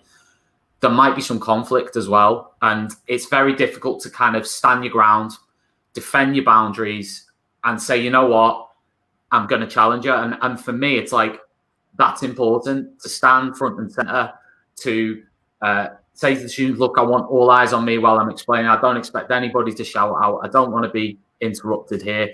And then to challenge if appropriate. It doesn't necessarily have to be straight to sanctions. You want to be assertive. You want to use assertive language with the students, but it's not letting things go. And it's almost like being that broken record. Yes, be polite, and it doesn't involve shouting, but it does mean you're very, very consistent and you're on top of everything and every student in that lesson. You're making sure that you are not missing anything. And then it's about keeping that structure tight. It's about giving the students, and I put this down here, it's about giving the students something that they can achieve, something that they can do from the outset. Sometimes there can be pressure within a school to say, look, you have to have these, these activities that are going to challenge students. Yes, that's absolutely true. But again, as I said, these don't feel pressure too much with a particular class where you sat there saying, listen, I need to do something different with these. And someone might say, no, we want you to stick to the format. And you can say, well, no, in my professional judgment, this is going to be my task that I'm going to start with because I know it's going to work with these students. And I feel comfortable and confident with it. For me, I don't want to be walking in the classroom going, I've got this activity, it's all jazz hands, it's brilliant. And then go, yeah, but I'm not comfortable with it. So I can't concentrate on what I need to be doing, which is the discipline with those kids, which is the classroom management. I want to be able to go into autopilot with the lesson almost and concentrate on my relationships with those students and how I'm interacting with them, and not be concentrating on what do I need to do next with this task. So it might be about simplicity. And I've got a few examples in terms of just something where they don't have to spend 30 minutes doing it. I know we talk about starter tasks. They've almost gone out of fashion nowadays. It's like recap, retrieval, but actually the old, you might do a starter after your retrieval activity. And that can be something where it's labeling, something where it doesn't, I know some people say, well, it's not challenging enough. Possibly, yeah, but it's about leading in. It's about scaffolding, and it's about doing what you're comfortable with those students, showing you care. And that doesn't have to be fluffy, wishy-washy. Showing you care can be planning lessons. Showing you care can be defending your boundaries. Showing you care can be challenging a student and not giving up on them, and not giving up on your own expectations of them. So for me, showing you care is not about being a mate. It's about doing your job and showing that you want to be there. Because I think kids in these kind of lessons, they will know if you don't want to be there. They will know if you're not really wanting to teach them. Staying calm as well. And things to remember if you're in this situation, to finish off, nothing they say is personal. You will win over some of the students over time. Yeah. Every lesson you teach is a win. So if you teach a 60-minute lesson with that class and you get through it and you want to go and you'll go back next time, that's a win, because every lesson you do will be a marginal gain. Every lesson you'll do, if you're sticking to what you know and what you're trying to do, if you're sticking to that, then every lesson you teach is going to get a bit easier. And it's not saying after 2 lessons, 3 lessons, it's not improving. You might not even see the improvement for weeks and months. And that's where I think with senior leaders as well, and other leaders, there has to be that level of patience there as well to say, look, this is a particularly challenging class, this. And it doesn't matter what the experience level of the teacher is. They might have just come in the school, whatever. But to say, give them time to and give them support you know. And that's the other thing I was going to say is I will ask for support. You know, just last week I was teaching year 9, difficult class. I've been teaching for 14 years. I would consider classroom management one of my strengths. I went and said, listen, can you come in and speak to these students, please, to the head of year? And she did. You know, so I've got no qualms about doing that. That's a tool in my locker, which I'm going to use in those early days to try and change that ethos. And it's worked, you know, and then bring in your other tools, you know. So there's nothing wrong with that. It's not a weakness to do that. And I don't think anyone should see it as a weakness. Asking for support with any class like that is really, really important. And remember your achievements before you start teaching this class. Remember what you do with your other classes. Yeah. Remember what you've done in your other schools, which I'm sure is, even if you're an NQT, remember passing your training. Remember what you went through. That's it for me. I know that's quite quick. I could have probably talked for like 5 minutes about each one of these. But it's been great to come on the Teach Me, and I've watched every single presentation, enjoyed all of them. So cheers, guys. Thank you, Tom. Thank you, Tom. Thank you. Some lovely comments in the chat as well. Oh, you disappeared. I'll bring up some of the comments anyway. Callan CLC talking about your presentation being a blueprint for effective inclusive teaching, and Bill sort of echoing what I was going to say really about demanding support. Many schools sort of, you know, you can sometimes feel like asking for some support is a sign of weakness, but if you're feeling like it's a sign of weakness, and I don't know what your thoughts are, Tom, maybe sort of reply in the chat or something, but if you're feeling like asking for some help is a sign of weakness, I think that says more to the culture of the school than you as a person. Yes, really. I agree. You know what I mean? So some lovely comments, Tom, in the chat. From a whole bunch of people, from Kat Kinshaw, all sorts, Sarah Hazel, Tracy Armstrong sharing, saying that was great, Tom, thank you. So brilliant stuff, and really appreciate you coming on and joining us this evening at the Teach Meet, Tom. Thank you very much. Next up, I believe, Bookie, we have... Howell, is it Howell? It is Howell, you got it right, Howell. He's ready and rare, and I can see him. He's pacing. Should we bring Howell in? He's sharing about his curriculum stories. He hasn't got any slides, so he's gone sort of low tech. I think being on camera is enough tech for our Howell this evening. Welcome to the Teach Me, Howell. How are you? I'm all right, thanks. I've been putting up the tree like Clark Griswold in National Lampoon's Christmas Vacation. It's chaos, but we're all right. And I know I've only got 5 minutes, and I just want to say that I loved what Tom just did then. I've watched a few. I've been dipping in and out, and it's just a privilege to be invited. So thank you. I'm raring to go, to be honest. So okay, we'll zip it, and you crack on. I'll hit the timer. You hit the timer, mate. Right. Thanks very much for just sticking around. I loved what Tom just said then, because I'm kind of building on that, or I'm sharing a bit more around that as well. I'm thinking of when I worked in the Pru. I had a little boy outside in chaos. He was only a little lad, and a little boy called Maxwell, and he said to me, "Why do we have to do Romans? They're ages ago."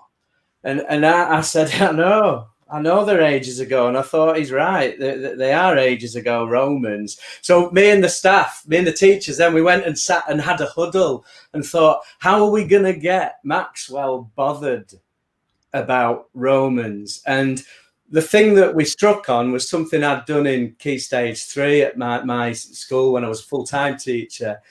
And it was looking at narratives and stories. Now, I'm just going to do my best in the time I've got. With curriculum, I think there's like 3 train lines. If you can imagine 3 train tracks. One train track, and perhaps the one that we've got to really pay attention to, is the should curriculum, right? And that is the curriculum that we've got to teach, otherwise we'll get into bother. Someone will want to tell us off or put us on a report or something. That's teaching what we have to teach in order to sleep well at night and ensure the kids know stuff. There's then this middle track, and this track is the could curriculum. And this is, in a sense, this is the pedagogy. This is what, to use Ofsted speak, this is the implementation. It's how we're doing the should curriculum over there. Yeah, over there. And then we've got this third track. And this track is perhaps really, really important, particularly to folk who are turning up here tonight. And that's the must curriculum. It's the curriculum that covers what we used to call the personal learning and thinking skills, the social learning, the stuff that makes people, I think we call it character education now. It's about building good people. So we've got these 3 tram lines. Now, the thing with tram lines is they're crisscross and they move into one another and they touch, don't they? If you look at a bird's eye view of train tracks near a busy station, they're all crisscrossing. And that's what happens and should happen with curriculum. It shouldn't just be one of them. It shouldn't just be one of those tracks. So in lockdown, I spent some time working with some schools online because we couldn't meet each other. They were all at home, half of them. And we looked at our CUD curriculum. These are schools in Leeds and Barnsley. And what we struck on was the idea of stories. So what we've done, we've taken, this is primary, we've taken, and an SEMH school, we've taken the curriculum at Key Stage 1 and Key Stage 2. And what we've done is we've written up what we should be teaching, just like every other school. We've got our national curriculum. You know, we've paid it, we've tipped our hats off to that. But we've also looked at our CUD curriculum. And what we've done for each topic now is we've created a narrative and a story to run alongside the should curriculum. We've got this CUD curriculum that weaves in and out, that touches that stuff that we've got to teach. A quick example, because I know I haven't got a lot of time, but a quick example is this idea, I mean, using the story of the Vikings. Kids have got to learn about the Vikings. So what we've done, the kids have been taught the Vikings, but also running alongside, there's a narrative building. And they are, as a class, as classes, they're creating a Viking community. Because what we're going to do, the way we use a story is we decide on, in the story of Vikings, who are the people? Where are they? What's the place? And what are the dilemmas and things that they have to consider as Vikings? I mean, I asked some kids, I said, if we lived in the time of Vikings, what don't we have? I went in and modelled this. Just I go in and I work with the kids, with the teachers watching. So I just said, what don't we have? If we're Vikings and we live in the time of Vikings, what don't we have? And one kid said, Greggs. And he were right. He were right. We didn't have Greggs. You know, we don't have Greggs. But what we do have is we eat. So that goes up on the board. What do Vikings eat? And we're sitting there as Vikings, but we're not really. We're just year 3, and we're just having a little sit and a listen and a think about what it's like to be in that position. That's just a really quick way of looking at narrative. All stories have those 3 elements: the people, the place, and the problem. When we give kids design briefs or case studies at Key Stage 4 and for exam prep, you'll notice that they will have a narrative. The other, am I done? I've seen you pop back in there. Yeah, 30 seconds over. No, 30 seconds. Okay, the people, place, and problem is just one way of building that botheredness, which Tom was talking about before. How do we get kids so that they're in a position where actually they can use their newly found knowledge from the should curriculum because they've been given a dilemma within the could curriculum, within the story curriculum? I hope that were all right. Yeah, it was good. Thank you. All right. Thank you very much indeed. All right. Thank you. Yeah, that was really good. Spot on. Just you know, TeachMeets, mate, you know, and we've been involved in plenty, and it's all about the takeaways, isn't it? Yeah, and not from Greg's, but so no, sharing that and thinking about that in those simple ways. Yeah. I know I could see Ollie Lewis in the sort of green room. He's nodding. You know, he's on leadership. I know that will feed into his thoughts. You know, in the science curriculum, I know it could be a real help. So thank you so much, Howard. I hope so, mate. And just to say, I'm dead easy to find. And if anyone would like to see examples of the planning that me and these brilliant teachers have been doing in lockdown, and now we're making it real in class, just get in touch with me, and we're just keen to see what other people think. Great, that's great to hear. Howard, thank you. If you wouldn't mind popping that on the hashtag on Twitter when you're done, that'd be great. Yes, will do. Brilliant. Okay. Thank you so much, Howard. Take care. See you soon. Take care. Bye-bye. Okie dokie. I like as he was sort of like coming off. So you sort of saw him walking off. Brilliant stuff. Just a little shout out before we bring on our next presenter, which is Ollie Lewis, who I mentioned a few moments ago. Before we bring Ollie on, if you haven't entered yet, I can see there's quite a few names in the spreadsheet already, but if you haven't done so yet, please do get yourself onto the Google form, bit.ly/TMUKEduStories. Fill your name in there, ready to be entered into the prize draw at the end of the Teach Meet. Some fantastic engagement through the live chat on Periscope and YouTube. Fantastic comments being made on Twitter as well. So thank you to everyone for engaging so far, and thank you to all of our presenters too. Next up, we have, as we saw a second ago, Ollie Lewis, and I feel for Ollie because I mean it's only 7:20 here, but it's actually 21 minutes past 11 in the evening, as Ollie's joining us from Abu Dhabi. So rather than me rattle on like I can do, I will shut up and welcome Ollie onto the stage and say hello. Hi, Ollie. Good to see you. Hi, guys. Well done. I tell you what, it's been fantastic. So many takeaways from every single presenter. Yes. I've had a few teas and coffees, Mark, you'll be pleased to know, to try and keep me up. But it is a little bit late over here in Abu Dhabi. Yeah, thanks again for joining us. Yeah, cheers, Ollie. With that in mind, then, shall we disappear and let you crack on? Mm-hmm.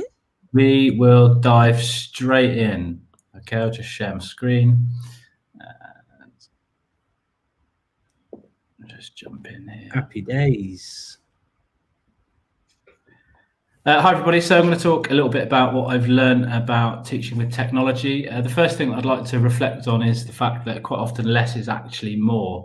I know Mark often shares about this idea of KISS, keep it simple, stupid, or if you go to other kind of philosophers like Bruce Lee, they talk about simplicity as being the key to brilliance. So I think that's a real great hallmark of using technology, is just get brilliant at using one or two tools, squeeze all of the juice out of those tools, so that you're maximizing your opportunities before you start adding more things into your either curriculum or your technology toolkit, as it were. Mm-hmm. I think a caveat for that as well, though, is context is king, and your students best, much like Tom shared about there, and how it's the expert in the room is the teacher. So you are the best person to be following exactly what's been identified by the Education Endowment Foundation. It's the quality of teaching. That's the single most important thing that makes the biggest difference. So it's not necessarily what you do, it's how you do it that's more important. So the first thing I'd like to think about, certainly that I've been thinking and reflecting on and trying to act on in my last year, is how often do we use our voice? I know that we give students loads of opportunity to do this, but do we maximize our own voice? Certainly when it comes to using technology, let your voice work for you. And something that's been one of my biggest gains, certainly in the last 9 months, if not before, is simply using audio feedback. Whether you work in a Microsoft ecosystem and you use OneNote, you can say so much more, much richer quality of information with a short 30-second audio note than you could do writing out over 4 or 5 minutes. If you work in a Google ecosystem, Mote is a fantastic tool that enables you to do exactly just that. So, are you making the most of the tool that you have? So, I would urge people to reduce their workload, but provide richer information to the students by using their own voice as much as possible. And it can be a simple task like this. This is just a little retrieval task. at the end of a section of having taught the students. I got them to self-mark that piece of work, provide them with a mark scheme, and then just went in and left them a 30-second audio clip just to comment on some of the areas that they could improve on. And it makes such a big difference for the students to be able to hear you, I think, and improve their learning through that purposeful use of technology. The second thing I'd like to think about is just being present. Technology is a utility after all. It's not the goal to be using technology. We've got to remind ourselves that it is actually a utility, and it's about fostering those connections, I think, for me, and enabling students to connect and collaborate. And after all, education is a relationship workplace. It's all about building connections and fostering those relationships, and technology can be a brilliant driver for that. But I also think at the same time, it's a great tool to gauge where everybody's at, and whether you want to look at it from a mindful perspective or a well-being perspective. You can use it. It's such a rich resource to gauge where everybody's at, whether it's the temperature of learning or anonymously identify if people are struggling or not within the classroom. So I do think that it can be a fantastic tool for that. And gain insights into not just the academic side, but also the pastoral side of education. And, are we getting all of the juice out of the squeeze from technology when it comes to the pastoral side of our schools? I think something else that it's fantastic for, and this is a prime case study for this, is leveraging your network. It's about, being able to connect with others that are in the same boat. And I think that's massively important. If we go back to what Tom said about, seeking support from others in the school, technology is such a brilliant driver for that, not only within our own schools, but globally across the world. If we look at this little piece of research that came out, I think it was in August, from ISC Research, the impact of COVID in schools, it's no surprise then at the very bottom that what's been most beneficial for teachers during distance learning is actually just the support from other teachers in the school community.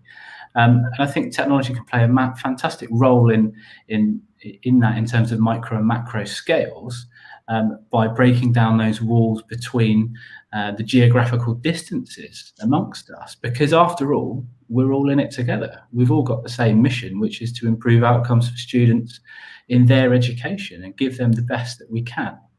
Another side to this is something that Mark and I run, which is similar to this.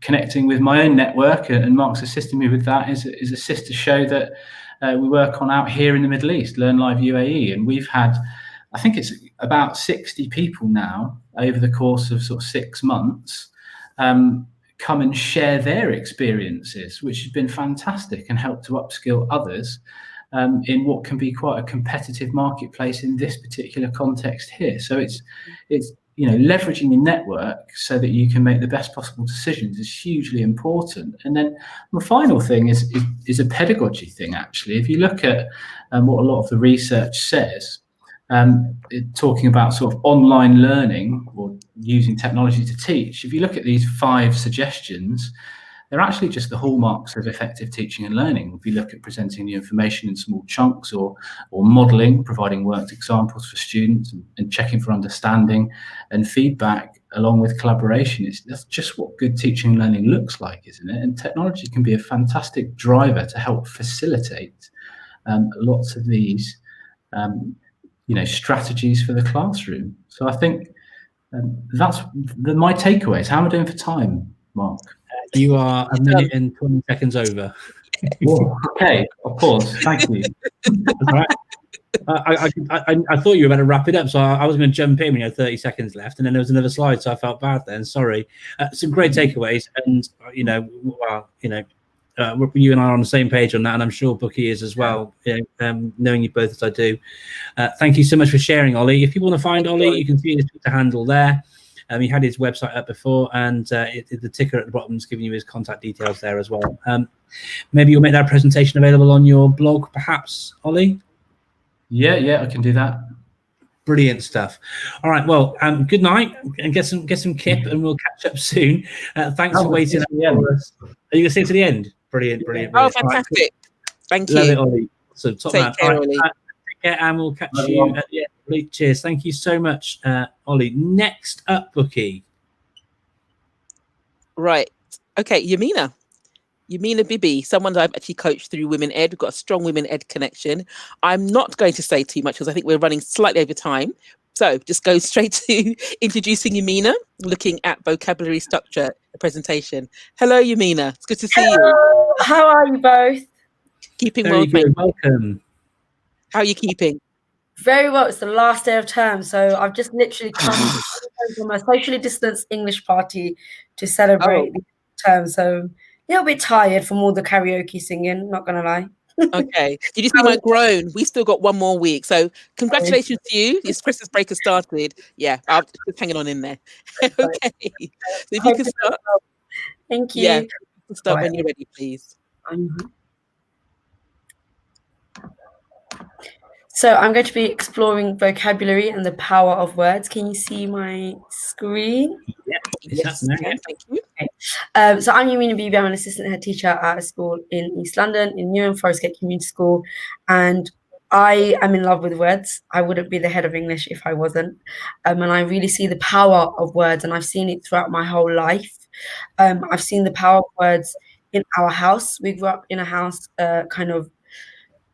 with very little, but what we did have was a love of reading and a love of words. And I was very lucky to grow up with siblings who took me to the library and allowed me just to sit in the corner with my hundreds of books, like a little bit like Matilda, and just devour those books. And what I'm finding now as an assistant head teacher and a head of English is that our students need the same thing. Sometimes our students won't have access to the books that I did when I was younger. And we as teachers, particularly as English teachers, but also teachers of literacy, need to provide that for our students. So I'm going to go through some of the strategies that we've been looking at and we've been using at my school in order to empower our students to become confident and articulate in their speech, but also in their writing. So what does the research show? I became a bit obsessed with kind of explicit vocabulary instruction when I went to a TeachMeet, Johnny's TeachMeet in Forest Gate, and I was introduced to this text called Bringing Words to Life, which really explores robust vocabulary instruction. And then in 2018, I went to a Research Ed event in Stratford where I saw Alex Quigley speak for his keynote on closing the vocabulary gap. That was before the book had even entered. And they talk essentially about this kind of tier of vocabulary. Some of us probably have heard about it as it's become more famous more recently, but really focused on that tier 2 vocabulary, the high frequency words that are in written text but are less common in speech, and really thinking about how we teach them, because we know we're teaching the tier 3 vocabulary because it's subject specific. We are teaching the tier 1 vocabulary because it's high frequency in speech, but that tier 2 vocabulary needs to be taught explicitly, Becketel and Alex Quigley suggest. So what have we been doing at my school, and what have I been doing within my own classroom practice? Well, this is based on the research from Alex Quigley and Becketel. The first thing is to teach our students how to pronounce those words explicitly. And I use a website called Collins Dictionary to do that. We get them to write the word out. We provide them with lots of student-friendly explanations. Actually, before I discovered this research, all I was doing is giving the students the explanations, but there were words in there that they didn't understand. So it's really hard for them to understand tier 2 vocabulary when there's words in the explanation that they don't understand as well. So really important in that is to give our students student-friendly explanations that they understand, and giving them multiple meaningful examples in different contexts. And by providing our students with student examples and then clarifying those multiple meanings, because what again I was finding is lots of our students knew what the word meant, but then they were using it in the wrong context. And it was about us as teachers really providing them with multiple opportunities to access those words and understand those words, and then giving them opportunities to use those words effectively and accurately.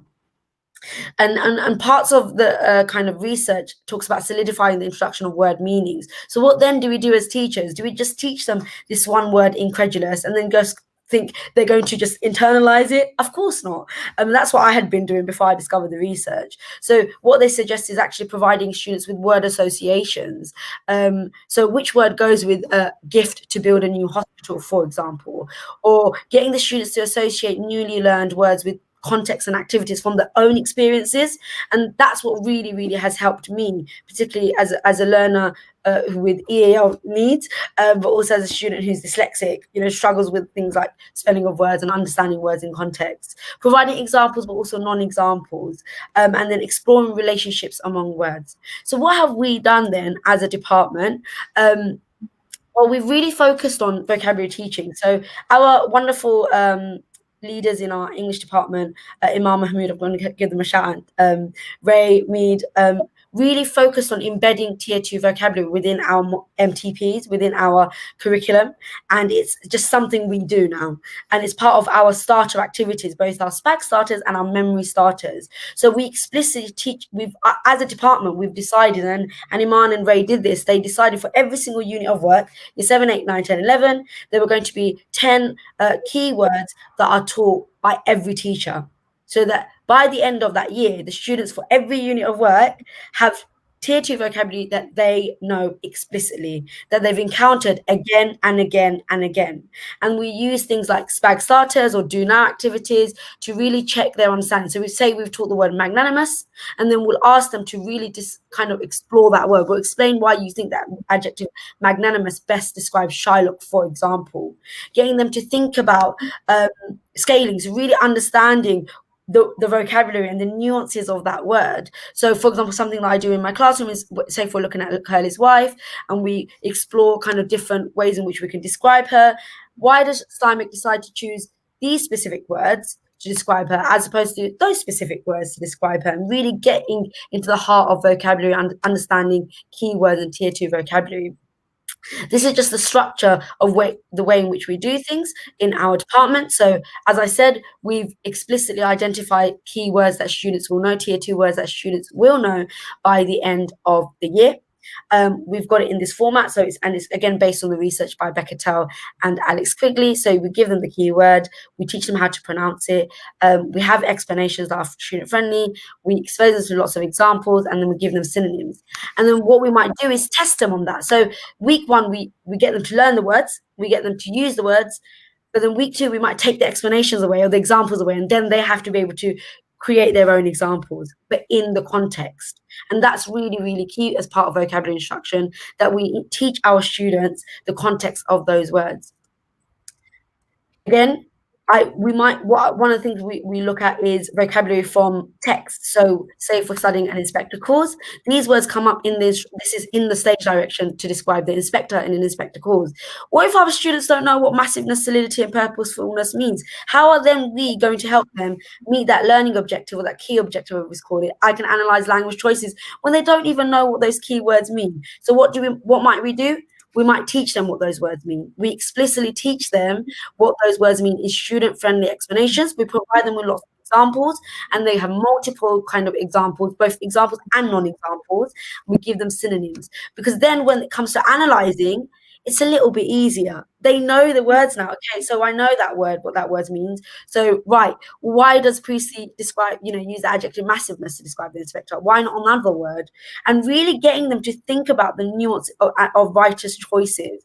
Because then when it comes to them writing for paper 2, question 5, or paper 1, question 5, creative writing, they're then able to understand and think about their own choices as they're writers when they're writing. So really thinking about how vocabulary helps with understanding text, but also how they can then use it in their own writing to express themselves, to be confident and articulate individuals. And it's something I've become obsessed with. Oh no, my image. I'm a bit obsessed with vocabulary instruction. So I literally just taught this. How long do I have? 30 seconds left. So you might give the students keywords, use images to help them remember, again, explanation examples. Then they have to be able to use the words to describe the key characters. So they're using it constantly in context. I hope that was useful, but the final slide is further reading. I'll share this so that you've got this. Honestly, words are so powerful. And if we don't teach explicitly to our students, particularly our students from disadvantaged backgrounds and with special educational needs and EAL needs, then we're doing them a disservice, because they deserve the same access to the vocabulary and language as every other student does. And the fact that they don't maybe have the access at home doesn't mean that we shouldn't provide that. And it's our job as teachers, whether you're an English teacher or not, to teach our students tier 2 vocabulary so that they can become confident and articulate individuals. I hope that was useful. Sorry, I went over. Useful, and yes, you did run over, but very good. Thank you so much. Thank you so much for joining us as well, Yamina. Thank you very much. I've tweeted, I just took a screenshot of that reading list you just shared, and I've tagged you in it as well. So that's out there for everyone joining us as well tonight. Thank you so much for sharing. Thank you so much for having me on. It's wonderful. Wonderful. Thank you. Thank you. Take care. Right, who's next up then, Bookie? Is it Nick that's next, or have I got the list wrong? Yeah, I'm being silly. It's me who's next. Is it you? Really? Yeah. How'd you share your screen, Bookie? I'm not quite sure how you share. If I couldn't share my screen, then I know we'd be in real trouble there. Just before I get into things and dive into this links to something that Bookie shared inside her presentation, actually, because the third prize this evening, alongside the £50 Amazon gift voucher from classroom.cloud and the opportunity to have a coaching session with Bookie, you can also have a session with me.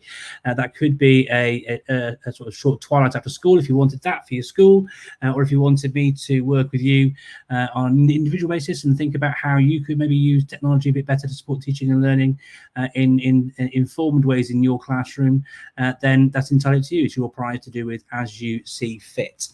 But I've looked, Bookie, whilst we've had quite a few entries, and I've been keeping a close eye on the attendance. We haven't got anywhere near as many names in the prize draw hat as we've got attendees. So if you haven't put your name down for the competition, for the prize draw taking place at the end of the Teach Meet, then please do just pop onto that link now while I'm doing my short presentation. I'll be sharing my slides onto my blog and via social media after the event as well. So don't worry if you don't grab all the screenshots and notes and things that you want from my slides as well, if you felt it was appropriate. So look, my session, I'll hit the timer. My session is about keyboard shortcuts to make your life easier. I took the word keyboard off because actually some things are actually just great little things without the keyboard. But that's the sort of the focus that I want to try and sort of share with you during this session, because as a few people have said, when it comes to implementation and getting good at these things, like Ollie said in this session, be brilliant at a few things. And one of the things that can really help with your productivity is getting really good at using keyboard shortcuts.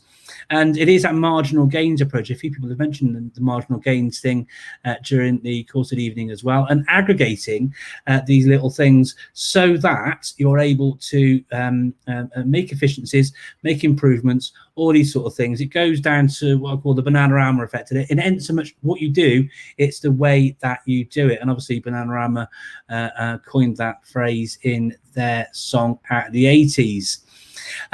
So speaking out of the 80s, technology back then was that did sort of thing. I remember we had a BBC B microcomputer that I got to sort of play around with once every very, very short while. But there wasn't much technology available. We ended up doing silly things with calculators like you can see on that image there. And that was technology when I was a kid. But there's so many great things you can do with technology now to make us so much more efficient and effective and better. So when it comes to keyboard shortcuts, the basics are simple things like this, copy and paste and cut, so you can do that really simply. If you're using a Chromebook or a Windows device, that's where you've got the control option, the command, the CMD option there stands for command if you're a Mac user. But these are real sort of, simple things you can do just to move things around, grabbing resources or chopping text up or all these sort of things. But even there, just that microsecond of highlighting, then going to the toolbar and then coming back down, and that's just saving you so much time. If you can just with those sort of 4 options there, can massively help you be more productive with what you do with technology when you're using it either for creating resources or what you're doing with your children in the classroom. Have you ever had a big document as well, and you spend, you've got 800 words. Let's say you're a teacher and you're marking an essay and you're looking for certain key words that you want the children to have included. Well, don't spend all that time reading it. It does help to read it. But if you want to be more efficient, just press Control and F and type the words you're looking for. I've made mistakes as well before now, with typing and the wrong, I've spelled a word wrong, or there's a name I want to change throughout a document. If you, rather than doing Control and F, if you do Control and H or Command and H in things like Word, Excel, so forth and so on, that gives you the replace option as well as find. So you search for the word you're looking for. Let's say it's bookie, and you want to replace it with the word headphones. So you search for bookie, replace with headphones, replace all, and it'll go through the entire document and change them all in one go. So again, just little things that can make you more effective, more efficient, and a bit more productive. Other sort of baseline ones, real sort of simple ones to take on board are things like Control and Z for undo. But a really underutilized one is redo. And if you're trying to apply similar things to lots of different things, just highlights it to get it ready to do whatever you want to do, and then do Control and Y or Command and Y, and it will redo the previous action. That could be things around bulleting lists or all sorts of stuff. But again, speeding you up, being much more effective and efficient just through the use of a simple keyboard shortcut. Screenshots are really helpful and useful as well. And here's the sort of different command keys you have to press in order to do them on your device. Yet you can still press print screen, but a better option is to do Windows key and Shift and S if you're on a Windows device. That'll save the screenshot to your clipboard. That's the place where stuff goes when you do copy and paste, right? And when you then want to go somewhere, rather than having a file saved somewhere, just go into your destination. So let's say you found something, a news report, you want to grab it. So you use Windows Shift and S, grab it, jump into PowerPoint where you want to put it in as your resource, so you share with your students, do Control and V, and then boom, that picture's straight there. That's a similar process there with the Mac and the Chromebook as well. And then making use of dictation on your device, and it doesn't have to be specific to Mac or iOS. It works in Windows as well with Windows key and H. In Google tools like Google Docs, go to Tools and Voice Typing. It only allows you to do it in Google Slides into your speaker notes at the bottom, but use your voice. Ollie mentioned using your voice for feedback, but use your voice to dictate as well. Save you a whole hoot of time doing all of that. And then to wrap up with 6 seconds left, here are some ninja keyboard shortcuts to help. And I know Nina Jackson will like these. But if you ever copied something from somewhere, let's say you found some text on the internet somewhere on the BBC News site or something, and you go into Word and you paste it, and the text just goes bonkers. And you're like, what on earth is happening here? The reason why that happens is because when you do that copying thing, it's not just copying the text, it's copying all the formatting that comes with it. If you add the Shift key into that equation when you do Control and V, so just Control, Shift and V, okay, then that will strip out that formatting, and it'll paste it as plain text and take on the formatting you've already got inside your document. Many a nightmare saved there. Typing a message via DM, press Control and Enter, or Command and Enter to send it. Writing an email in Outlook, press Control and Enter when you're done, off the email goes. Be mindful though, if you're writing an email in haste, maybe just put it into drafts first. Sometimes you close tabs by mistake. A great keyboard shortcut to bring that back, which is a great teacher superpower, is Control, Shift and T. If you're on a Mac, Command, Shift and T. Another one which is really useful, I find as well, is Control and K. Highlight the text, press Control and K, and then you can easily type in a hyperlink. And if you want to see or copy a hyperlink in a web page that you're on at any time, simply press Control and L, and that will highlight the URL that's at the top. And then all you've got to do is press Control and C. Jump into the tool you want to drop it into, and that's it. So look, some really simple little things that you could add to your teaching and learning repertoire. I missed another favorite out of here as well, which is Alt and Tab, or if you're on a Mac, it's Command and Tab. But the Alt and Tab option allows you to easily switch as well between open programs that you've got there as well, which is a real time saver, saving you having to go down to your dock at the bottom, find the app, load it up, much quicker. Anyway, I know that I'm over time and I feel bad for doing it, so I will stop talking. I just need to wrap up and say that if you want to find out more, please visit my website, ictevangelist.com. But please do get yourself onto the address shared here in the meantime and get your name down for our prize draw, which is happening at the end of the Teach Meet today. Thank you very much indeed. Thank you. Thank you, Mark. All right, Bookie. That was really good. Yeah, as I love shortcuts, keyboard shortcuts. So I managed to actually send a tweet with a screenshot, actually sharing those. So yeah, really good to see that. Brilliant stuff. Fantastic. Thank you very much for that, Bookie. Right, so who's up next then after me? It is Nick Bentley, I believe. It is now Nick. It is. Okay, I'll hand over to you, Bookie. Hi, Nick. Right. So, hi, Nick. Welcome to Nick. Nick has actually joined myself and Mark as part of the UKEduStories series, and it's great to see him back. But rather than give a long explanation, I will actually allow him to come onto the platform and introduce himself. Hi, Nick. It's great to see you again. Hello. Yeah, you too, Bookie. How are you? I'm keeping well, thank you. Good. But you've broken up for Christmas today because you work in the same school as Yamina, is that right? No, I don't work in the same school as you. I stand corrected. No, we're the same as you. We're still in next week. Yes, brilliant. Okay. I just wanted to say, Mark, some of those shortcuts, that is going to be incredible. And I'm so excited to copy across the formatting from the internet, because that is so frustrating, isn't it? Thank you. What a wonderful TeachMeet so far. Some amazing strategies. Thank you so much. Thank you. And thank you again for joining us this evening as well. And on that note, we'll hand straight over to you to start your presentation.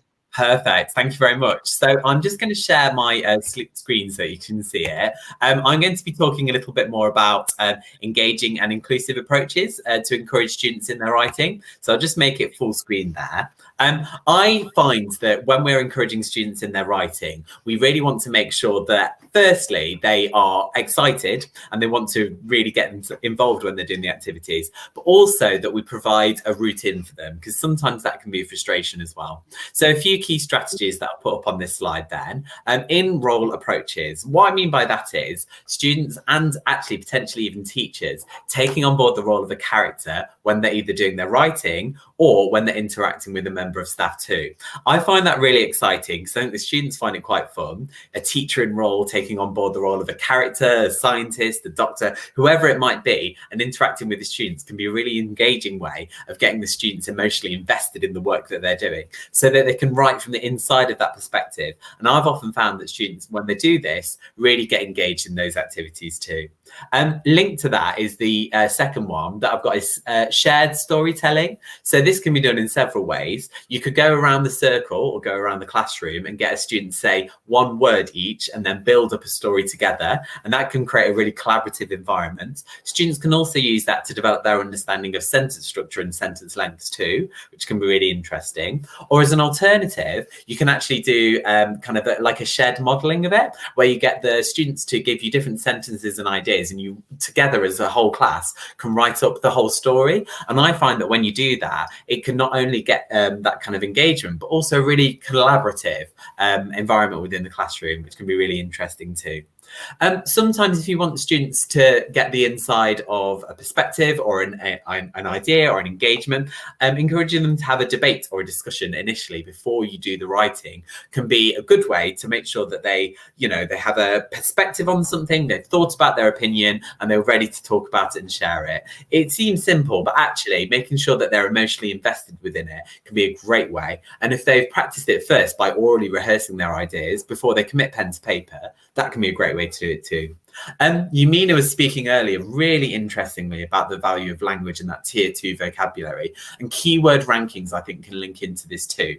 So if you give students a range of different vocabulary that you're encouraging them to use within their writing, you can do it on little post-its or maybe little cards that you can cut out, and then encourage them to think about, well, which are the most sophisticated or impressive pieces of words or language that you want them to use, and then get them all the way down to the ones they don't think are as impressive. Firstly, what's wonderful about this is there are no wrong answers necessarily, so it's very inclusive and encourages all students to have a perspective or an opinion, but also you can really challenge them too by including lots of different ambitious vocabulary and seek to get them to use them in their pieces of writing too. I found that students then, once they've been exposed to that higher quality vocabulary, those interesting words that we're encouraging them to use, really do develop the quality of their writing. And I think it's really interesting too and engaging. Say what you see. I'm not talking about the television show catchphrase there. Say what you see is a really nice one, where you get students to have an image or something that one student can see in a pair, and then on the other side they can't see it, so you might get them to hold it up in front of them, and then they have to describe what they can see in the picture, while the other student on the other side writes about what the description is. What's really nice about this, apart from the obvious kind of competitive and collaborative nature of it, is that it is quite focused, and it really makes the student think about the quality of the speech that they're using and making sure that they're describing things in very clear detail. So if you're noticing that students in their descriptions can be a bit vague or a bit woolly, if you've given a very clear description, that can really help with it too. And I think that the say what you see motto, the kind of the idea of really engaging students with that, can be about the focus and the precision. Words tennis is something that I absolutely love doing, and obviously if we're being COVID safe, you have to be careful about how you do that within the classroom. What I really like about word tennis is it gets the students thinking about those associations and connections between words and language and meaning. So the way that I would do that, if we were able to get students to get up and stand and face each other, is I would give them a theme, a topic or an idea, and encourage them to physically imagine that they're holding a tennis racket and batting the ball across the classroom. But of course there's not a real ball. What they're batting across the classroom is different words, and keep them going until they run out of words that they've thought of. This is so fun and engaging. My goodness, I've been shocked by how interested students are at actually doing the word tennis activity. But as well as that, what's really nice about it is it gives them lots of different ideas, so that when they get to their writing afterwards, they've generated a whole host of different words and meanings, which I think is just completely wonderful. And then the last one I wanted to share, many of us have mini whiteboards in their classrooms. They can be really good for students if you're getting them to scribe their ideas. I know that is something that sometimes teaching assistants use too, if they're writing for the students, so that the students can copy what they see on the mini whiteboard too. But actually, just before students do their writing, if they've got a textbook in front of them or an exercise book that they want to write in, they can try out their ideas firstly on the mini whiteboard. What I think is really good about that is it kind of removes that fear and the sense of intimidation they might get from committing pen to paper, because if it goes wrong, it's very easily scrubbed out so that it can continue working. So these are just 7 strategies that I think could be helpful, could be useful for students in really making sure that they feel engaged and included within their writing. Thank you very much. Brilliant stuff. Brilliant. Thank you very much, Nick. Really good. As you know, we're trying to sort of tweet and grab a bit. I managed to get a lovely screenshot of your ideas there. So many takeaways for that. Thank you very much indeed, Nick. Thank you for lovely comments at the beginning as well. Don't forget, if you haven't done so, pop your name into the prize draw as well, Nick. Just because you're presenting doesn't mean to say you can't be in it to win it. I wrote it on the link to it, so I'm going to do that now. Oh, brilliant stuff. It's easy enough. It's just bit.ly/TMUKEduStories. Not using the conversation as a means of just redoing the link. So I will zip it there. No, thank you so much. Really fantastic comments, both in the chat here. Yamina has come back and said there's so many fantastic strategies, for example, and seeing similar sort of praise for your sharing your presentation as well, Nick, on Twitter as well. Zena's coming through, fabulous presentation too. So it's all reinforcing our feedback too. Thank you so much for taking the time to join us, Nick. Thank you. Thank you very much. Hope you go for the rest of the evening. Thank you. Brilliant. Thank you ever so much. Next up, we have somebody who's also been a guest on our show. And you know, I felt bad when I first saw this because I thought it was about the place. I thought it was diversity in Reading. And I was like, well, I've been to Reading. And so forgive me, but obviously it is not about that. It's diversity in reading. So really looking forward to Kieran sharing with us again this evening. I really loved her perspectives that she shared when she joined us on the book review show back a while ago as well. Got some great ideas and some more books to read from that as well. So really pleased to welcome Kieran Sati back to the UKEduStories studio. Welcome, Kieran. How are you? Hi again, Kieran. I'm okay. Forgive the I've got a bit of a cold coming on, so goodness. If I sneeze during it, will be fine. Okay, hope you get well soon. I will be fine. Right, Thank if you want to click on, sorry, I talked over you then. No, thank you for asking me. It's been really good so far. Okay, thank you. Thank you. I'm sure you're going to add to it anyway. So I'm keen and eager to hear what you're going to be sharing with us this evening. Okay, right, I will share my screen.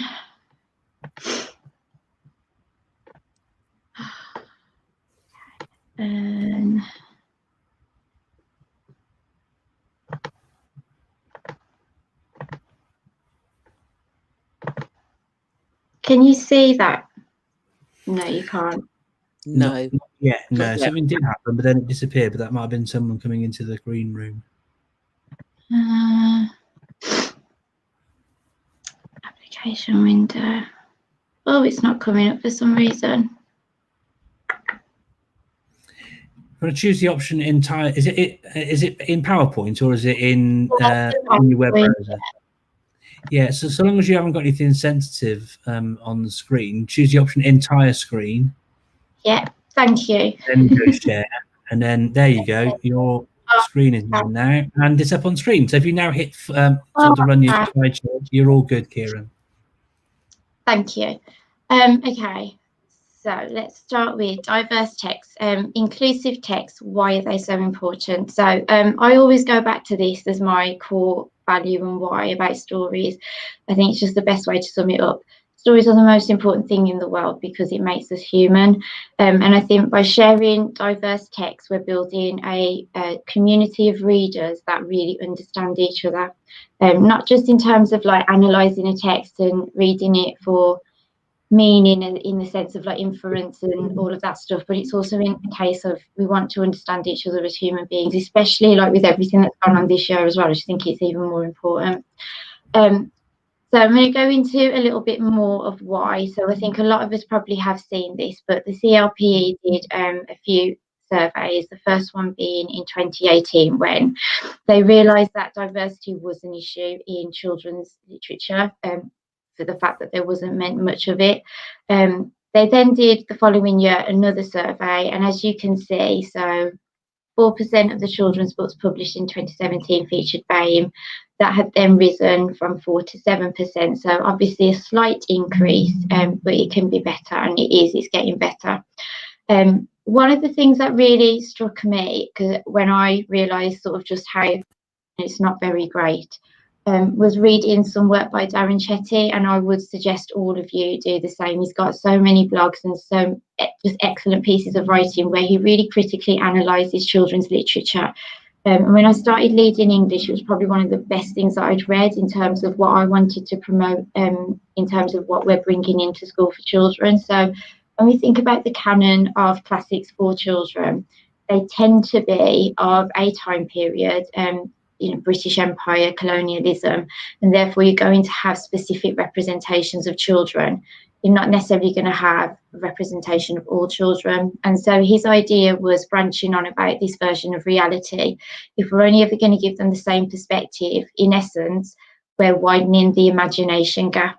We're not giving the children enough to imagine different realities, different cultures, different experiences, which in essence is what story is meant to do. It's meant to bridge that understanding between human beings. But if we're only ever giving the children, and I'm thinking about the canons of classics that we have, and there's nothing wrong with them because they are beautiful texts, and I think that does need to be said. But at the same time, if you're only ever giving the child one version of reality based in a time period that is very different to what we have now, how are we enabling children to engage with empathy, to engage socially with difference, and being okay with that? So diverse texts, where can you find them? There are loads and loads of places where you can get them. The CLPE is probably one of the best places to go in terms of research, in terms of up-to-date research, up-to-date book recommendations. They've got lots of planning and things, and they look at themes really well and bridge in books that way. It's just a really good resource for teachers. Tiny Owl Publishing is very close to my heart. They are probably one of the best independent publishers out there in terms of really emphasising the authenticity behind their books. Every single one of their books is written by an author from a different cultural perspective than you probably that you go into, maybe not get in other publishers. So I think they're really, really good for that. From Persian myths to African tales to they're just beautiful books, really high quality and multicultural in an authentic sense. Like Publishing, again, another really good source of really just excellent books. I can't champion them enough. We've also got teachers and educators on Twitter, and we're really lucky with how generous people are. So Matt Tobin's Padlet of Books is excellent. Benny Carr has just got a book out about diversity as well. And Miss Newton on Twitter, again, she's brought lots and lots of books together. So all really, really good sources of information. And then from that, you'll find other people and other inspiring publishers that will help you on your way. So how? So we know about the why, we know about the where, how. Flood your school with books. One thing that I wanted to make sure I did was reimagine that canon of classics. So going back to Darren Chetty's analysis of the canon of classics that we have for children, The Secret Garden is beautiful, it really, really is, but how can we branch away from that? Are there other versions of a garden, you know, a more exotic version of a garden? So like Phoenix of Persia is a beautiful example of another type of reality for children to enter in, another spectrum of experience for them to see. When we're looking at fairy tales, can we bring in other types of fairy tales from different times, from different cultures? There's many versions of Cinderella. There are many versions of Red Riding Hood. There are many versions of Snow White. Thinking about refugee stories, thinking about how animals can be used in a different way as well. So Leaf is probably one of the best books that I've ever come across in terms of understanding difference and how, you know, you react to it. So could it be out of fear? Is it out of compassion? So reimagining the canon of classics to close the imagination gap. And then here is just another screenshot of just loads of other books that you should just flood into your school. I just want to make a point about the Scholastic Voices series as well. When we're thinking about stories from a historical point of view, again, it tends to be from the winner's point of view, or from a, you know, from the white British point of view. These Scholastic books here, so the Victorian story is based on these are more culturally diverse versions of the same historical viewpoint. So we've got Barley Brown, Dunkirk, we've got you know, Black Girl's version of what it was like during Tudor times, Victorian times. So those Scholastic series books are really, really good, and I really would suggest having those in schools as well. But that's it really. Just making sure that, you know, when we're thinking about what we're, you know, enabling our children to understand, we want to make sure that it's bridging experiences. I hope that all made sense. I really do. It did. It made a lot of sense. Thank you so much. I was just trying to tweet and listen to you at the same time, and I failed. But I've written some notes. That's why pen and paper always works. So I'll get those tweets shared later on. But thank you so much, Kieran, for your perspective. No, you're very welcome. Thank you for asking. Okay, take care and get well soon. Oh. Hear me? I'm muted. That's why you couldn't hear me. All right. Okay. That's why Kieran couldn't hear me wish well and things. I was wishing well. And flood your school with books is a message I can definitely get on board with. Brilliant stuff. Thank you so much, Kieran. Next up on to the TeachMeet UKEduStories stage is somebody who's quite local to me, actually. Former head teacher and now all-round awesome, but I had a real privilege of working at an aspiring deputy head teachers conference with our next guest just a few weeks ago. It's absolutely brilliant, and so really looking forward to hearing this evening from Kat Kinshaw. Who Hi, Kat. Changed your hair since I last spoke to you, looking awesome. Thank you very much. So you're sharing this evening, and your session, Kat, is called "What I've Learned About Leadership, Social Awareness, and Relationship Management." It's not the most happy of titles, is it, really, Mark? I could have done a bit of a better job on that, but I think you just said, "What do you want to talk about?" And I said, "Well, I think I'll talk about this." So I just put it down, and it became a title. That's okay with me. Yeah, it'd be brilliant, Kat. I say far more sexy than keyboard shortcuts. I would definitely say. Oh, we all have a keyboard shortcut. I love your Casio picture has been my highlight of the evening. Well, misspent youth. Yeah, I'll hand the floor to you, and you've got 5 minutes to share. Thank you so much. Thank you. Well, I just think it's like, as everyone has said, it's a real privilege to be here this evening and just to get your little moment to say the things that you're passionate about. And I think having tuned in since about 5:30, I've been really enjoying listening to people. I think there's been a really big focus on communication, and that's really interesting. The whole thing around language, literacy, inspiring children to read, inspiring them to write, and then of course, you know, flooding them with vocabulary. And I just think that's just the most wonderful, wonderful thread that's woven through so many of tonight's conversations. I just think it's wonderful. We're really keen on getting people to communicate. And that leads on beautifully from where Jill started us. I mean, I just think about what Jill was saying about the power of connection, really listening. I mean, there's lots of things here, isn't there, that are coming through as a bit of a theme. I'm going to talk a little bit more about connection now, from where I am from my perspective and my years in school. If I show you the first picture, I'm hoping you can see that. Let me go from current slide, make sure I've started the show properly. Then you get a full screen. Go on then, there we go. So that's kind of like what my career looks like. And at the moment, I'm somewhere on one of those little hills. I'm not done yet. But I've come a long way. So I say I started out I graduated in '97 at Goldsmiths, and have since then been a primary school teacher primarily, a head teacher, then a consultant kind of head teacher. So doing quite a lot of interims, a bit like Patrick, going in and just steadying the ship.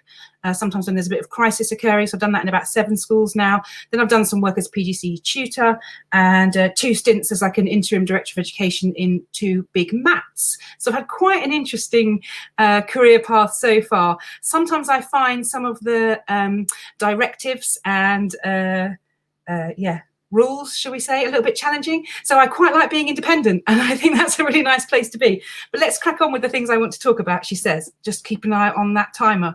I want to just mention, let's move on to the next slide, she says. What I've learnt from all the experiences I've had in my 20-something years in school. And really that we're all about influencing people. And that's the key to this. I think that when you're going into work with a group of people, it can be teachers or students, we're always looking for that learning opportunity. And I think that we have come a long way from considering leadership be something authoritarian to it becoming something quite influential. And I want to keep that. And this is as a key message from this presentation, is about the influence that we're able to have on people. And so how do we make sure that we're really good at influencing people? Well, as John West Burnham said many, many years ago, a few people will remember him, self-directed learning is a key part of this. And it was even just this morning when Ross McGill, our Teacher Toolkit friend, mentioned a book he was reading on brain development, and he was saying this is his CPD. And I thought, yeah, absolutely, we're all engaged in self-directed learning. So for me, my self-directed learning, and the thing I'm most excited about and have been for about 20 years, is emotional intelligence. So that's just an area that I've chosen to really study quite a lot. And in particular, I want to talk about making conscious and unconscious actions really explicit in our lives, having some awareness and looking at our beliefs and intentions. And a lot of that is to do with how we communicate with people. So a lot of the things we've been hearing about this evening already. So just as a starter for 10, have a look at those questions. Start thinking about what you believe as a way of understanding who you are and who you are in an emotionally intelligent sense. So we think about that because actually, as we understand who we are, we start to develop a self-awareness. That's an awareness, a consciousness of who we are, and how we interact with other people. So self-awareness is one aspect of that, how you manage that, and then your social awareness, how you interact with other people. Why is that important? Because we're paid to do that top third of the iceberg. That's the skills that we've been paid to do, but all that stuff underneath is stuff that comes out in our day-to-day practice, in our day-to-day living. It's just who we are. And what we need to be able to do is to be comfortable with who we are. One thing you can do is go and have a look at your personality type. I think I've put on here this website, 16personalities.com. So I'd highly recommend, as your first step of self-awareness, taking yourself off to that website. It's for free, and you'll find out a little bit more about who you are. Then it might make you think a little bit about how other people are and why people are different to you and why they operate differently. One of the things that Patrick said in his presentation was about having bespoke and personal development.